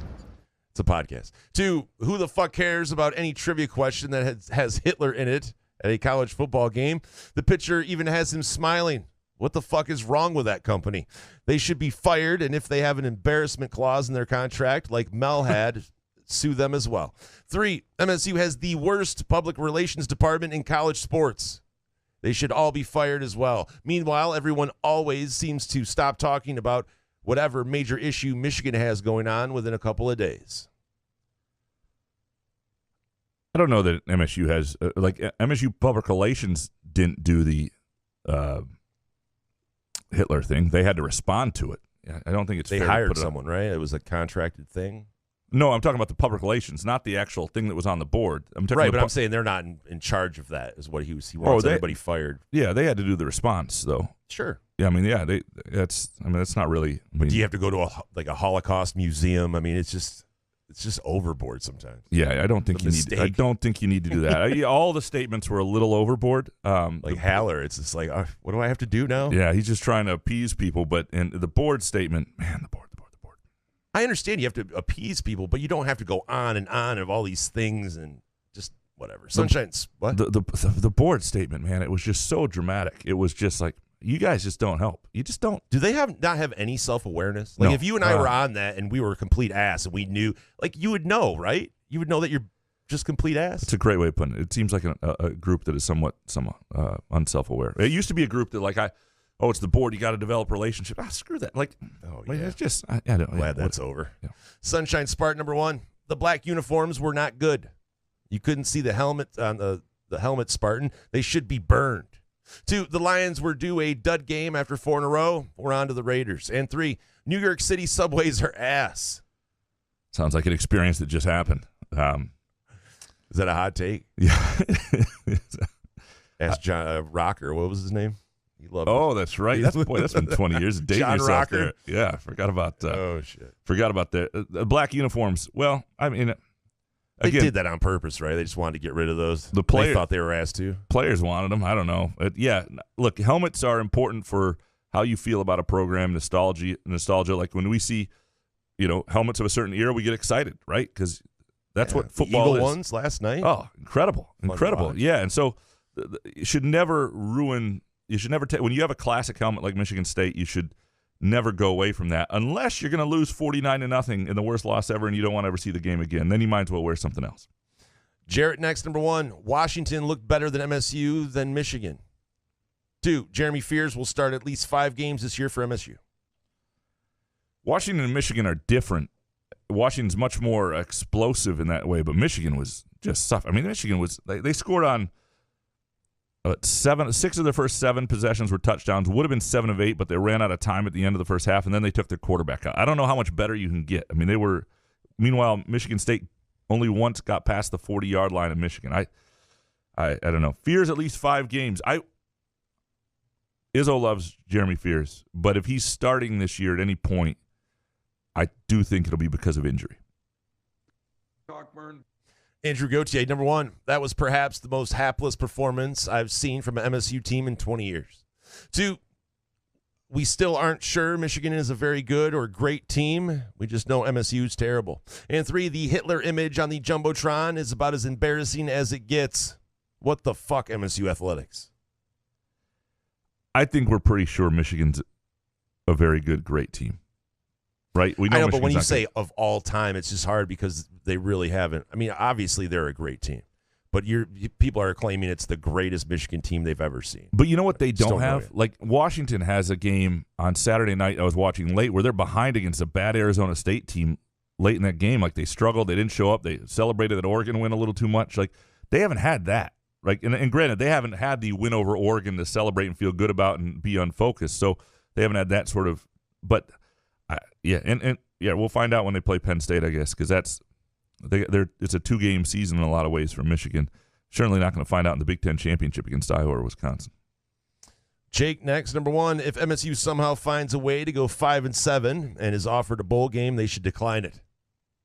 2, as bad as Saturday's loss was, the loss to Rutgers was still worse. And 3, the reaction to the billboard was overblown. Not a good look, but not worthy of front-page headlines either. Lost to Rutgers worse. I don't think people agree. You agree? Yeah. Okay. Because going into the Michigan game, you knew they really didn't have a shot. I mean, they did start out fighting, but that Rutgers game when you're up 18 in the 4th, Rutgers is and was ass. You knew that. They had that game. And the losing to Rutgers the way they did and then losing to Iowa the way they didn't help Michigan. It would be better for Michigan if they just beat a 4-2 football team. And people were like, finally, was Michigan State okay? Did they? Yeah, did the way they did, if they were Michigan Yeah. State were 4-2, yeah. Yeah, it would have been like, I mean, it didn't help Michigan that Michigan State blew that either. That's an interesting point. Mojo Jojo, number 1, this is as bleak as it could get for MSU. With the current roster, expected attrition, losing recruits left and right, and that the only head coaching candidate we hear about is Meyer, who is extremely problematic. There's no tangible hope we can latch onto as fans, both in the near and long term. 2, on the flip side, it's always exciting to see the future, and the future of the NBA is Victor Wembanyama. Good luck with that one. 3, saw him live on Friday, 19 points and 20 blocked. Clay and Steph 3-pointers. Victor is going to be a problem for decades. It's a major bummer we didn't land him. They tried. They had the best chance at it, and they got fit. The consolation is I do think that Oscar Thompson is going to be a pretty good player. He's quick, man. Yeah. I watched one of the preseason games. And the way it's set up, it's hard to get number 1. Yeah, not getting Victor stinks, but they weren't going to take Scoot because they already have who they think is their point guard, right? It wouldn't have been a fit with Cade. Maybe they would have anyway. But I do think that, like, outside of that, Oscar might be as good as anybody in this class. And so I don't feel the fact they wound up 5th, I don't feel as bad about anymore just because I think there's some real hope for him. Cucker Tarleson, number 1. I slept so tight Saturday night, only having watched the first quarter of the game. I knew that a quarter was all Michigan would need.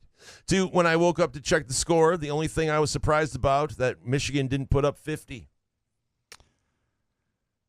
Boy, going to bed after just the first quarter, huh? That's smart. Nice and tucked in. Yeah, Bro. it seems cozy, You got doesn't the it? fan on, cold Yeah. in your room, you get under the covers. It's like a donut. Put your pants on. Jay Riemenschneider, number 1. Whether they transfer out, play 4 years, and leave basketball behind, or play 3 and go pro, Jackson Kohler will have a bigger impact on MSU than Carson Cooper, and neither will have a lasting overall impact. 2, you say John L. changing MSU into something was a bad decision, and Fickle doing it at Wisconsin is bad too. With the conference changing, I disagree to think Wisconsin is all in on Fickle and is ready to move on from their own Iowa offense like always. 3, with your heft, Graham, I'm pretty sure you would have been just fine on any offensive and defensive line in 1902. People were a lot smaller back then. I'll take the word heft. I've been called worse. You want buxom. Yeah, plump look, yet attractive. Luke Fickell will get it done. And in a Muskox flannel, by the way. If you're hefty like me, Muskox is for you. Go muskox.com. And again, promo code HOFF, H-O-F-F, so your hefty frame can also look fantastic. And if you already look good, you'll look even better. I do think Fickell, it will be a success at Wisconsin. I just think it's a difficult transition because they don't have the personnel for what they're doing. And they did have something, I will say, that worked for 30 years. And they're going away from it. And I don't know that that's a perfect move, but I also think Luke Fickell's a tremendous coach. Would have been a good fit at Michigan State had he been the coach. To number one, though, the idea that Jackson Kohler will have a bigger impact on MSU than Carson Cooper, and neither will have a lasting overall impact. It's possible. I am bigger on Carson Cooper. I know some people saw the scrimmage, said he didn't have a great scrimmage. I think Carson Cooper has a really high ceiling. And I think he's going to be a really good player. And so, time will tell. Nestle's Quick Hotel, number one, at their lowest, Michigan was never as bad as MSU is now. And at their best, MSU was never as impressive as Michigan is now. So that sucks. 2, the Lions are still good, I think. 3, the MSU staff is so terrible that scooping up Dan Enos would be an improvement just by comparison. So the worst that Michigan was, they had their own 4-8, 3-9. They had bad seasons. They I don't know that they were any better than this though at their worst. But the question is, was the best MSU team ever better than this? Like the Rose Bowl team or 2014? I would love to see the 2013 team play that Michigan team. Keep in mind the 2013 Michigan State team, different Big Ten, a lot of teams down, but beat everybody by double digits in the Big Ten that year. And they were just sort of coming into their own. And, again, the league was not, Penn State was down. There were some things that weren't as great. Yeah, that would be an interesting matchup. I don't think that 2013 Michigan State team should concede to anybody. George W. next, number one. I think the most embarrassing non-Hitler-related moment from Saturday, as Harlan Barnett telling Will Tiemann in his post-game interview, MSU can still make a bowl game. Read the fucking room. No fan wants to hear that after getting obliterated at home by Michigan. 2, this is the most expensive coaching staff in MSU history, and it's by far the worst I've seen in the 40 years I've been on this earth. And 3, and that state news story about the Board of Trustees. Wow. Rhea Vassar looks like a cancer on this university. Right, it's just one letter from another board member about another. So I think that, you still got to discover what's what. But the fact that there is this sort of infighting, that letter was then shared with the state news. Kudos to the state news for getting it. I think it was Alex Waters did it. Well done. But yes, I'm not. What am I sticking up for the Board of Trustees? You're a mouthpiece for the trustees, Graham. I knew it. He said MSU can still make a bowl game. That's the old all our goals are still in front of us line that doesn't really play. Richard Kane, number one. If it's in a trough, it's not a swirly, it's a sloshy. 2, any MSU ticket holder who sold their ticket for the Michigan game is a motherfucking asshole. Fuck them. If you didn't want to sit through that, fine. But don't sell it to a Michigan fan that's so they can invade. In case I wasn't clear, fuck them. What's your piece on this? If you're a diehard Michigan State fan and you don't want to go to the game, what do you do? I don't know if I'd go so far as fuck them, but I understand what Richard's saying. I would do. I just telling you what I would do. Even if it would have to be a crazy amount of money, but I wouldn't sell my tickets if I had them either. If I had season tickets, I just wouldn't be able. I would just eat them. Yeah, I think, and that's probably the way to go. Yeah, that's probably the way to go. Dave Lakin, number one. Am I mistaken, or at the post-game press conference, did I hear Harlan Barnett say that he is trying to be compassionate with players and has been letting some discipline things slide, like being on time? When discipline slides, this is the kind of ass performance you get. Yeah, it wasn't. Harlan's sometimes a little too honest, and it'll be interesting. We're doing this podcast Monday morning, and I'm going straight from here to Harlan Barnett's Monday press conference. And I'll be curious to see, but the guy's been around football programs before. Like, I know 100%. You can wear your emotions on your sleeve, but really? But what I'm saying is, like, that probably happens sometimes elsewhere. People just don't say it. And Arlen Barnett says it. And, to his credit, he's honest. But that is not going to lend itself to people having confidence in you. Again, this is a week that'll be telling in a lot of ways, not in terms of potential for this team. We know what this season is, not for the staff. We know what's going to happen to them or anything like that. But it's just like there's a real character test this week for this group. Lakeside 2000. Harbaugh is the most compelling argument for Urban Meyer because Harbaugh is not a victim, yet he perpetually plays that card. And it's because winning gives you a license to frame the narrative. MSU's brand is badly damaged. The only cure is winning. # Meyer. It's a really good point. I mean, Harbaugh gets away with, awful things or whatever, but he certainly knows how to play the victim on things and knows how to, and people just sort of let it happen because they're winning at a level that there is, again, worship for Harbaugh. For a couple of years that was down a little bit. He does a nice job of framing the narratives. Some of the narratives are earned, though. I mean, this is a hell of a team. Like, whatever you think about Harbaugh, he has a really mature, focused team, and that reflects on him and his staff. I'm not talking about Michigan. Jason Akins, number one, as I said last year, after MSU games like Saturday night, you are grateful to live out of state. 2, you are welcome to join me in exile. There is no shame. Yoda went into exile. 3, MSU will upset OSU this year to add to the weirdness of our lives. MSU upsets Ohio State. Do we do a tattoo? What's this we shit? Okay. I have tattoos. I've made the mistakes. You need to get inked. What do you have for tattoos? A lot. A ton of Is there one you regret? All of them. No, I'm just kidding. Not really. I don't think I regret. I mean, there's a couple ones that are garbage. There's one on my shoulder here. It's like a Rise of the Phoenix bullshit. It looks like I got it in prison. I didn't go to prison. I'm just saying it looks like it. So maybe that one. I just need to get it covered up. No ex-girlfriends' names or anything? Oh, God, no. Okay, that's Yeah. if they win, I will put like a Little Mermaid stick-on tattoo on my inside forearm, where like a Popeye thing. All right, so you're not taking this seriously. Okay. All right. Ken Shue, number one, the Red Zone Channel's every touchdown thing is one of the greatest things ever. 2, MSU should have included Malik Carr in the game plan. And 3, catching 25 bass while listening to the G-Men win and made things better. Sorry, Lions fans. 25 bass. That's impressive. Damn. Yeah, professional. Let's go. Bass fisherman here. Couch in the Rube fishing event. I like it. Yeah. I like it. I'm not good at catching fish. Not surprised. All right. Ken's got you apparently. Yeah. No, I'll just hang out with Ken. They did have Malik Carr in the game plan. Malik Carr had one holding call early on that I wonder if that affected it. He had a couple catches, but I don't think they're thrilled with the way Malik Carr is playing, and I think that's part of it. Spartan Mike next. Article on NIL scene in New York Times on Saturday focused on unnamed MSU football player making $750,000 this season. Seriously? Who? Don't think anybody worth $750.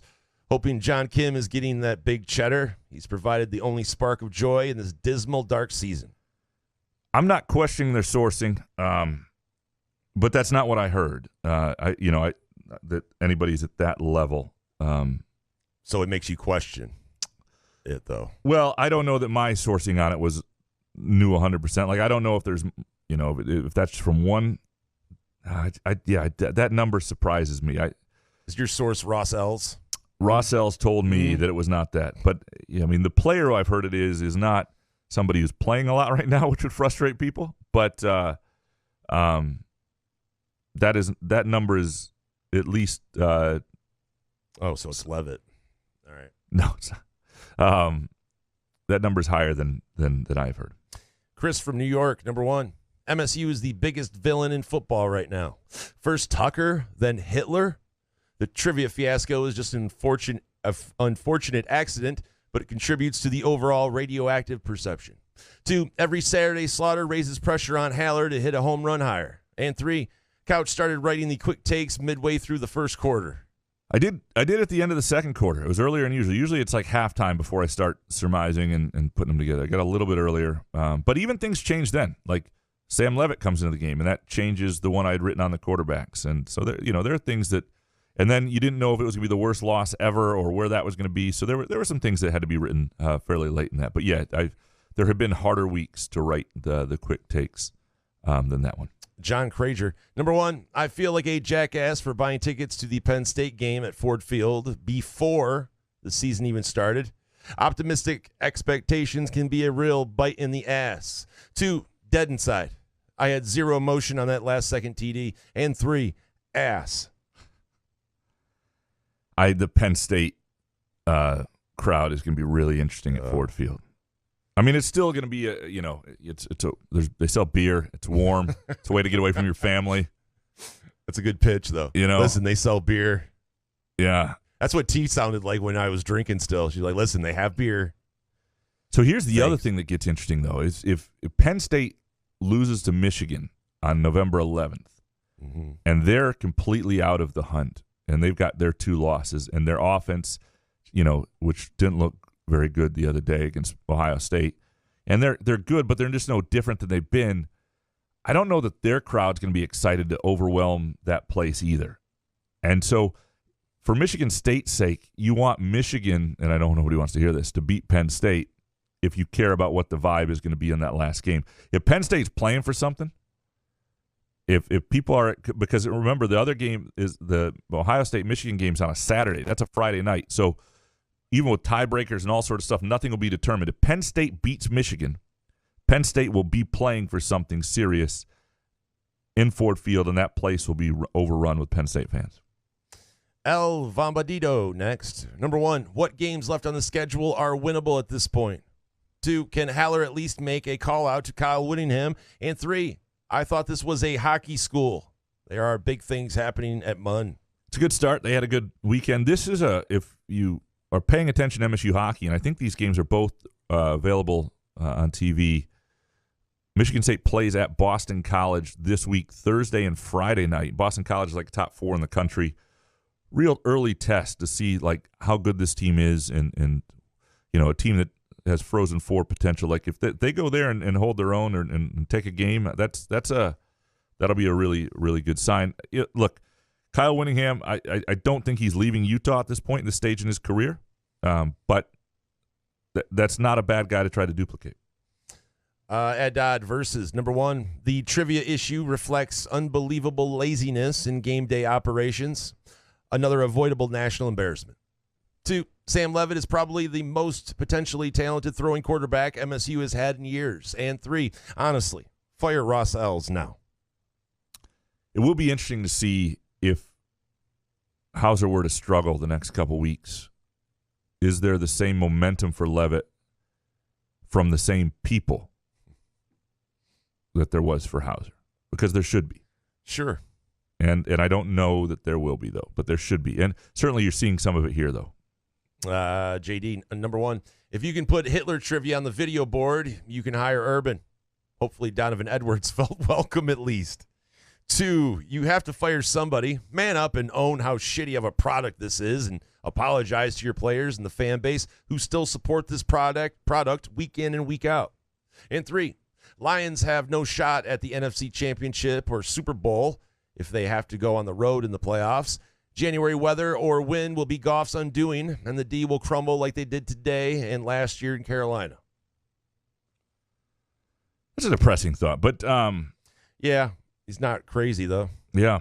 Yeah. I mean, that to me is really going to be the sign that Goff, like if Goff wants people to believe in him, if Goff really wants to be worth $40 million, he's going to have to go on the road in a cold weather playoff game like in Philadelphia and do it and have a great game and have the Lions win. And that sort of thing would answer all these questions. I mean, he went on the road and I played a good game at Green Bay last year, knocked them out of the playoffs, and that was an Aaron Rodgers-led Green Bay team. That was a good moment for him. But, I got to say, though, I think bad weather kind of benefits the Lions.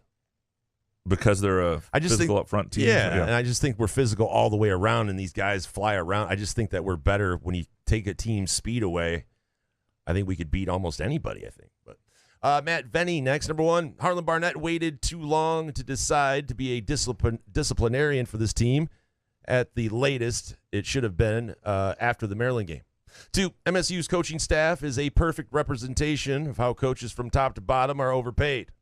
They should run a commission-based system where the compensation is directly related to the amount of ass we're seeing on the field.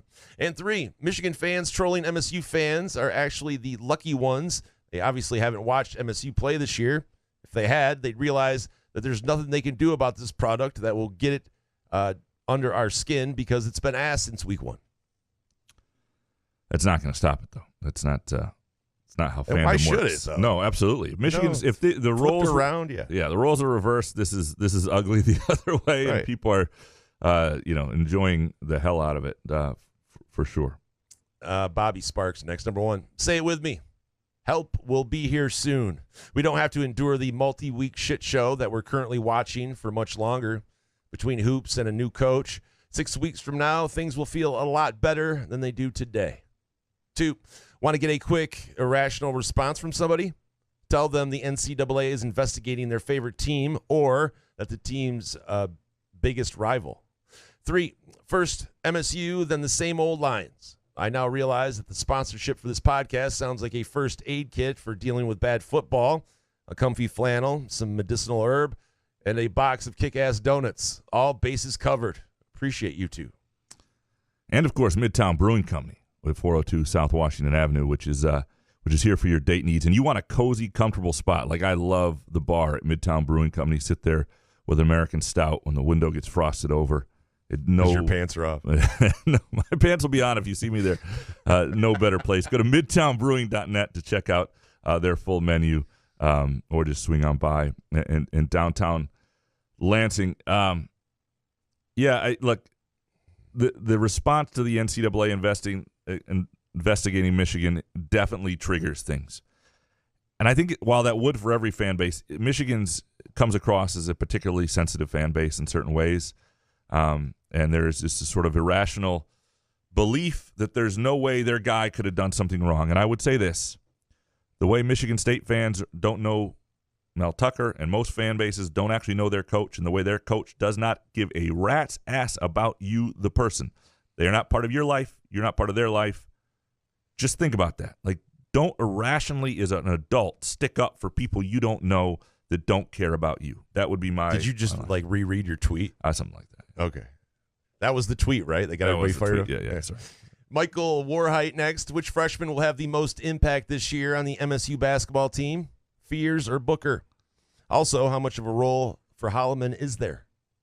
I think it's Fears, unless there's another injury. And then Booker is going to be forced into a bigger role. Like if Hall goes down again or one of the other big men go down, then but Fears is in some ways less needed, but I just think he is the most ready and the guy who's going to play have the biggest impact just because of how good he is. Holloman's interesting. There are people who really like him, and I give him a lot of credit. Number one, he knows that he's sort of been the forgotten man. He didn't just transfer out. I think he's a guy that if he sticks around could have a real place in the program. And credit to him. He was a 4-star kid too. We'll see what Holloman becomes, but he's certainly a likable kid who's hard not to root for. Lions Dog 97. Number 1. Any MSU fan who watches another down, reads another article, or God forbid, goes to another game this season needs to give me their email because there's a Nigerian prince who needs their help. 2, the athletic department needs to know that support is conditional on success. And 3, why is everyone upset at the photo displayed pregame on the video board? I know people don't like Ross Els, but it's getting a little out of hand. Ooh, rough. Is he saying that Ross Els is Hitler? That would be the inference here, yes. I just had to make sure. The argument that some places that are successful financially would argue is it's the financial contributions and the support that make success. Now, agreed. And at Michigan State, it'll always be the reverse, but that does come with some limitations. That you've got to get the success before you get the support. Sometimes hard to get the success. Yeah, but I'm willing to support, but I'm not going to sit there and watch this team get their ass beat when there's no hope whatsoever and stand there for 4 hours. I'm not 100%. Call me whatever kind of fan you want. I don't blame people. Right. I just think there needs to be a realistic understanding that what Alabama is in football, what Georgia is in football, that's not this place. That's not how this place thinks. And so it won't happen that. And there's just not the money or the finances. You can't be them. And, if Matt Ishbia wants to spend, and I don't think Matt Ishbia and St. Andre want to burn money and just spend for whatever, but they would have to spend a giant portion of their capital, very little return on investment. Some would argue no return on their investment to actually put Michigan State in a place where it was financially. But these guys have egos and they want to be loved. I mean, that's probably what they get out of the deal. Obviously, it's not a return on your investment, but people will go, these are the guys that are saving the football program. How much money are you willing to throw away for ego and love? For a bill, what does Ishbia got? $1.5 billion? I mean, dude, that's probably, I wouldn't be a billionaire because I would probably just throw $100 million You'd at keep it all in a duffel bag and a Jeep. Cracker Sofa, number one. All in all, this MSU team should be 4-3 and would finish around 7-5 if not for the inept coaching. There is still decent talent on this roster, and with the right coaches, could lead this program right back into competing in the upper third of the new Big Ten. 2, Tucker had to hire these coordinators under awful circumstances.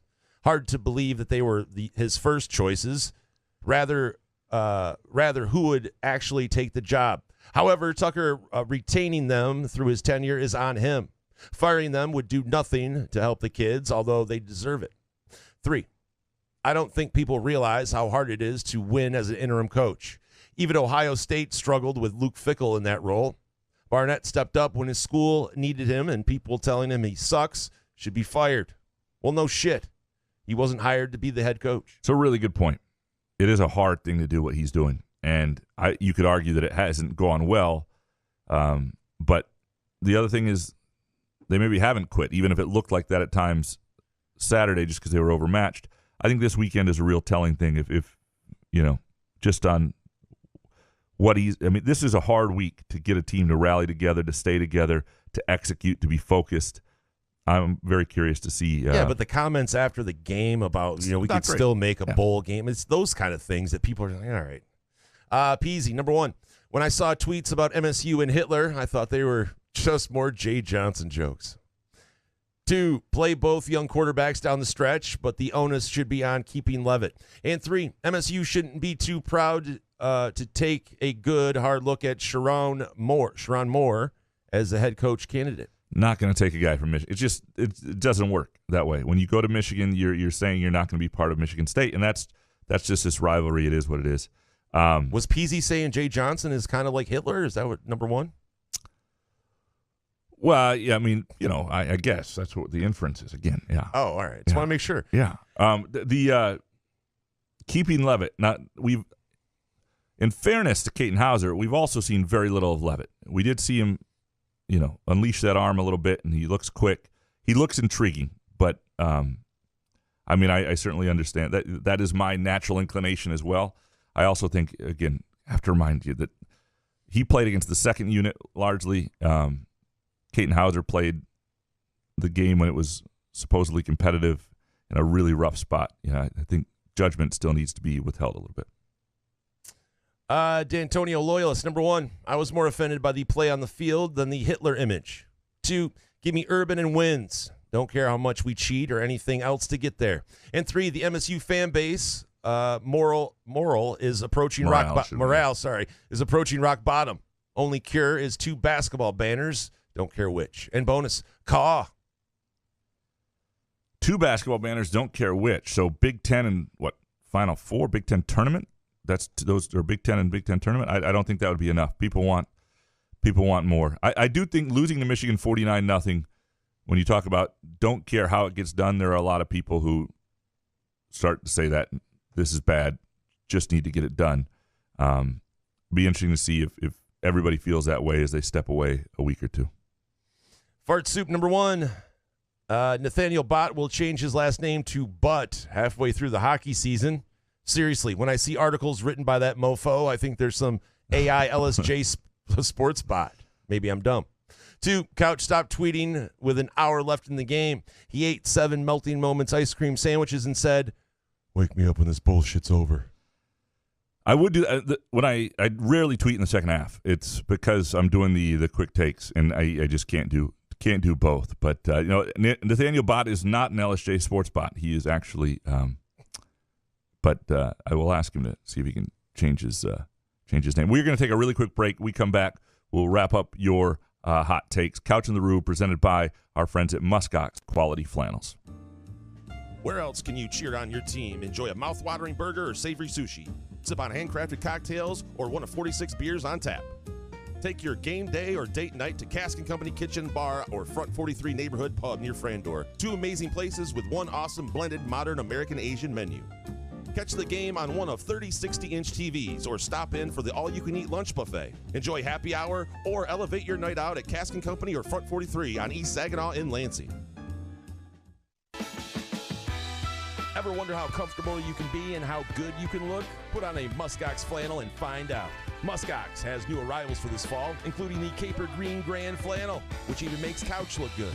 Muskox is a Detroit-based flannel company that creates soft and durable flannels made to last a lifetime. They become a great partner with Couch in the Rube, not just because they make us look good and feel good, but because they're good people too, and a socially conscious company. For every $100 purchase, $10 is donated to the Alaska Wildlife Conservation. Muskox flannels are designed with 100% cotton that is ethically sourced and double brushed for softness. Feel the quality and comfort of a Muskox flannel by ordering at gomuskox.com, where Couch in the Rube listeners can enjoy $15 off their flannel purchase with the promo code HOFF. Firekeepers Online Casino and Sportsbook is the site to play. Get your Vegas on right now from your phone, tablet, or laptop. All the hottest slots and tables, plus sports betting featuring in-game wagering. Download the app at firekeeperscasino.com. Go with the name you know. Firekeepers. Terms and conditions apply. Must be 21 or older and located in Michigan. Gambling problem? Call the Michigan Problem Gambling Helpline at 1-800-270-7117.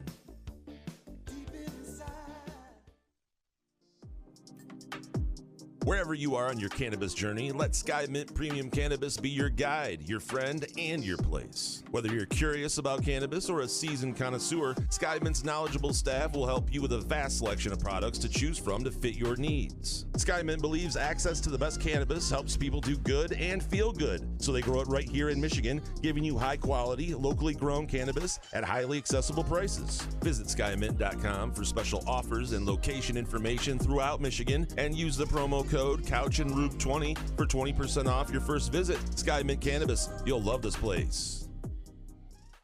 Find our live stream, podcast archives, as well as show, affiliate, and sponsorship information at our website, spotlightmediastudios.com.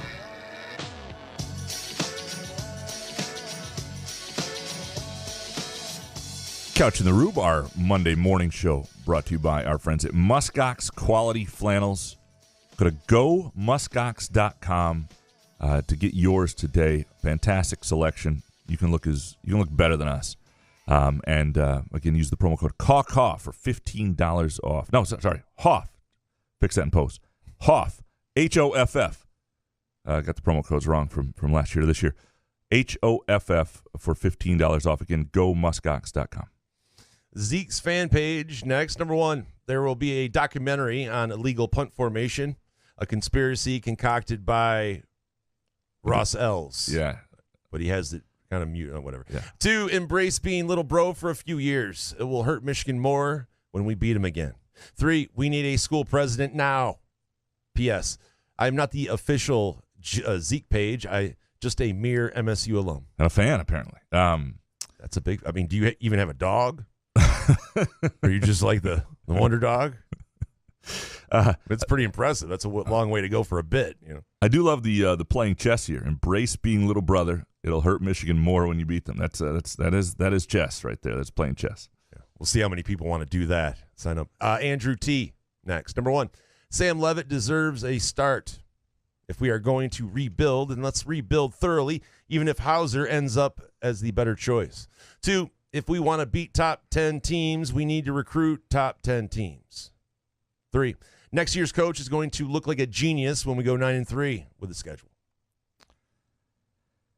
Yeah, that would, what John L went, 9-3 or 8-3 in that first year, and people, you can get that first year bump. It doesn't have to be a horrible situation. You hope it ends differently. We don't have enough time for all of that. I don't know if Sam Levitt deserves a start yet, but in the course of this year, he deserves a look. I think that's for sure.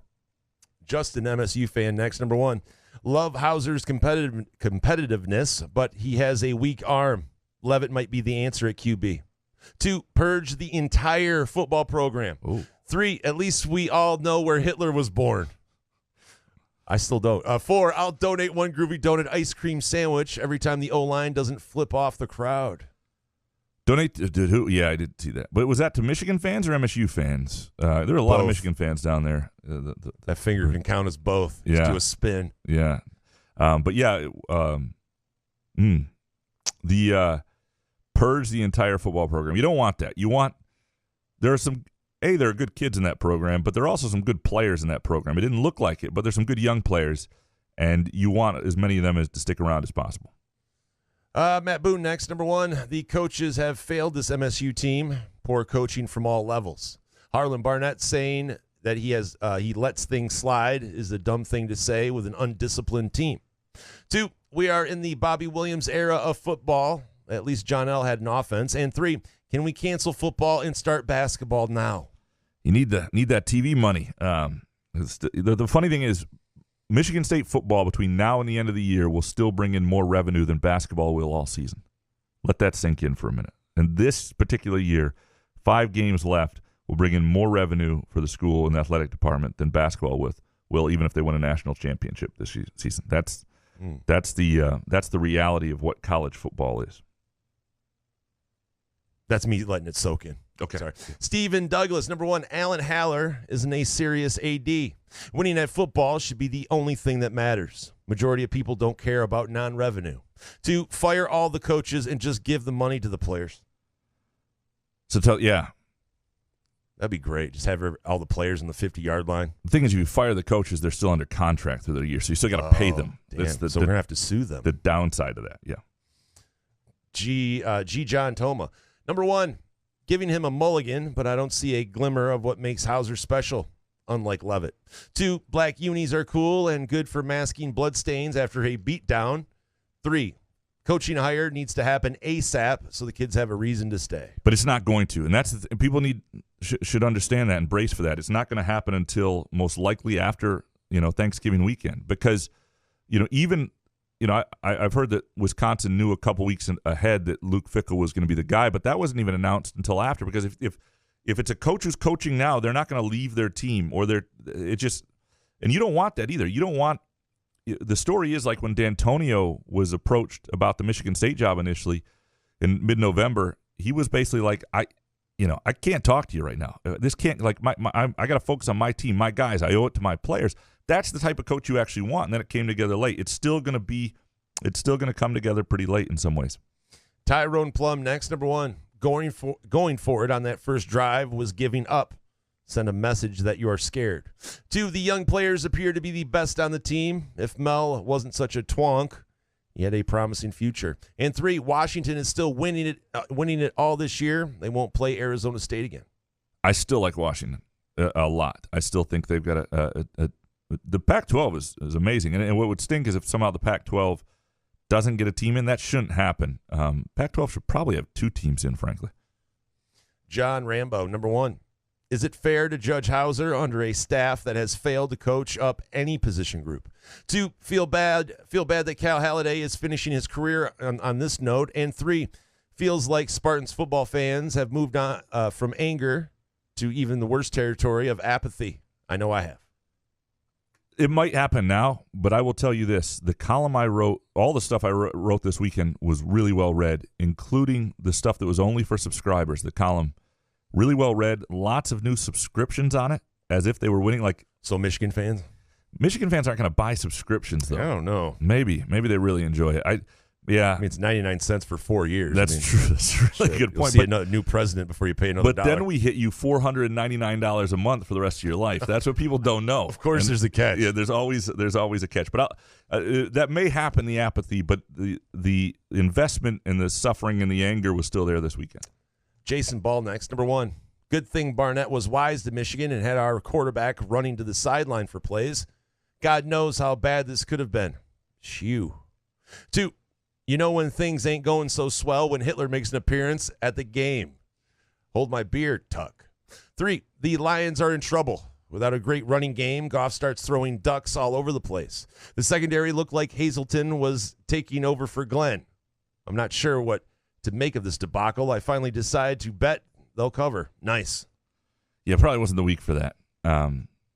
Didn't cover anything. Teasers, whatever, and nothing was good. It was a little bit of a concerning week. They need to come back home, pound the Raiders, and everybody will feel a little bit better. Couch on fire. Number 1, the Harbaughs totally trashed our weekend. 2, my only thought was fire the entire staff and let the GAs finish coaching the season. And 3, go Red Wings. Steve Yzerman slowly getting what he wants, even with terrible luck in the draft lottery. We've been getting a little more Red Wings heat on this podcast, certainly in the last Groovy Donut Twitter questions. We may have to at some point do some sort of Red Wings guest or Red Wings bet or something that engages the Red Wings here. Spawn of stout sponsors. Next, number 1. Folks, this reporter has seen some dark days. Muddy Waters, Bobby Williams, John L. Hell, even the Morris Watts era. But boy, no amount of Skyman or American Stout from Midtown Brewing Company can change what is obviously true. This is the worst MSU team in nearly a quarter century. 2, with my early 90s pattern blazer from Kozacek's, you might not realize I'm also a mid-Michigan fashion icon. So take it from me. With Saturdays available for yard work, check out Muskox Flannels for raking leaves, gently sobbing, or writing a column. Do it in a Muskox, okay? Okay. 3, someone should investigate Jay Johnson and Scotty Hazleton for theft because, boy, oh boy, whatever you think about the players, they aren't given much chance to succeed. Shit schemes, piss-poor play calling ensured this season was a mess, usually found in a toilet after a nacho tray at Front 43 neighborhood pub. Appreciate you, Stout. That's a great bit. Yeah. Keeping that going. Unbelievable. I wish I could read it all in Stout's voice. I just can't. Spawn of Stout sponsors. Just fantastic. Yeah. Okay. From the woodshed, number 1, rock bottom. You can't get much worse than 49-0 at home. Just embarrassing. And Hitler appearing on the scoreboard? Get the fuck out of here.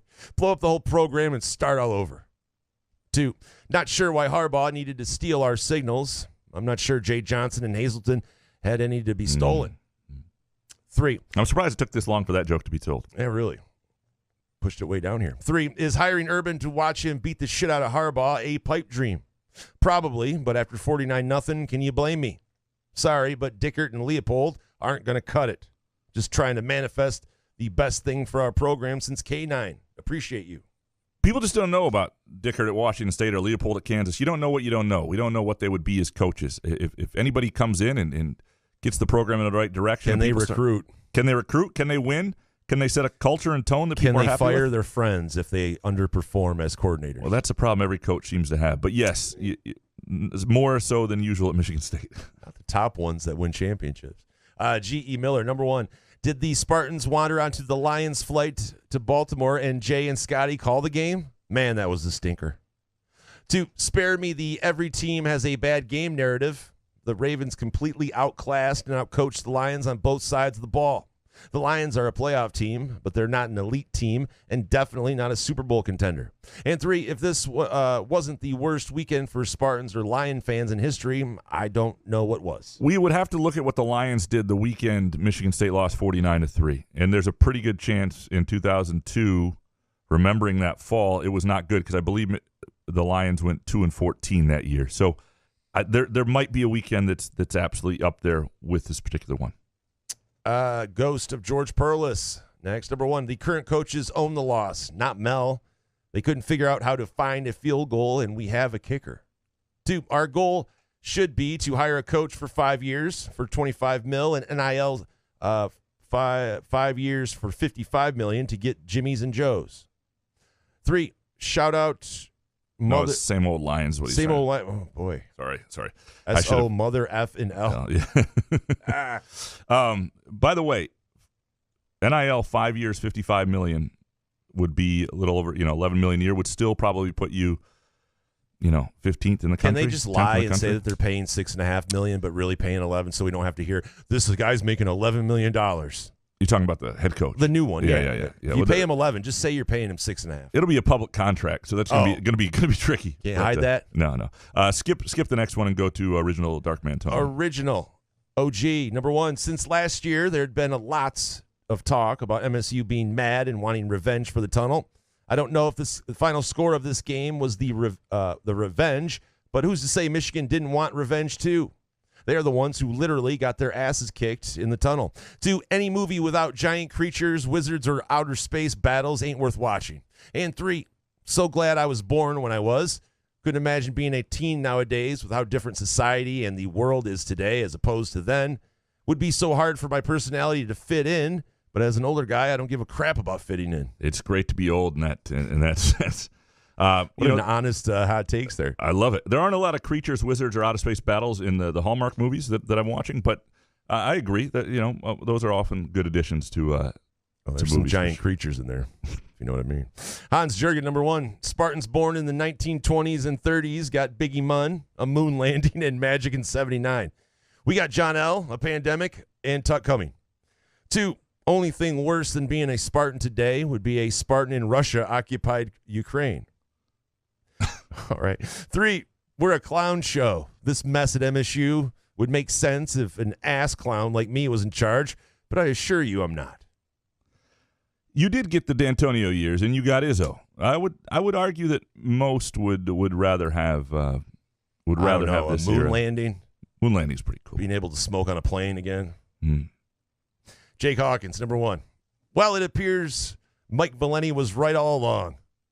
Going into this game, it felt like the 2002 49-3 beatdown that MSU suffered at Michigan, and where Bobby Williams was asked if he lost the team. Obviously, Harlan Barnett hasn't lost this season's team, but kind of feels that way. 2, one thing we can take away from Saturday afternoon, James Franklin is a snake oil salesman who chokes in big moments in big games. What a waste of talent and a great defense for that moment there. It looked like the Nittany Lions were possibly the best team in the Big Ten. 2, one thing. 3, Caleb Williams has found his kryptonite in the Utah Utes and has looked terrible these past 2 weeks. Perhaps he needs to stop with his entitlement attitude of saying he doesn't want to be picked by a bad team in next year's NFL draft or wants an ownership stake on an NFL team.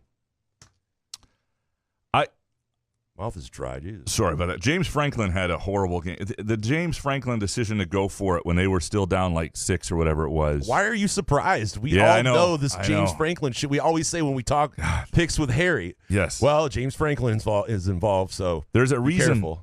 At some point, they should win more of a better share of their games against top teams than they do because they beat everybody else. When he just doesn't have more talent, when it's equal or less, he never gets it done. Upper Deck Jerk Guy, number 1, the loss to Baltimore was good for the Lions. It should make them hungrier. 2, this is a lost season for Michigan State. Pack it in and get ready for next year. And 3, the basketball team roster seems exactly like what Izzo needs for a natty. The loss to Baltimore, I don't know if it's good, but it certainly should humble them. It should let the Lions know that, it wasn't good though because all facets you just get dominated. I can understand if you go into Baltimore, at least compete a little bit. You got to know you got to bring it. You got to know you're vulnerable, and maybe that helps in some component. We appreciate all of you and all of your hot takes. Thanks for producing our show as always. We appreciate Muskox. Go to gomuskox.com to buy your flannel today. Again, the promo code is HOFF, H-O-F-F. We appreciate Midtown Brewing Company here in downtown Lansing at 402 South Washington Avenue. Good show, man. Yeah, man. Couch in the Roof.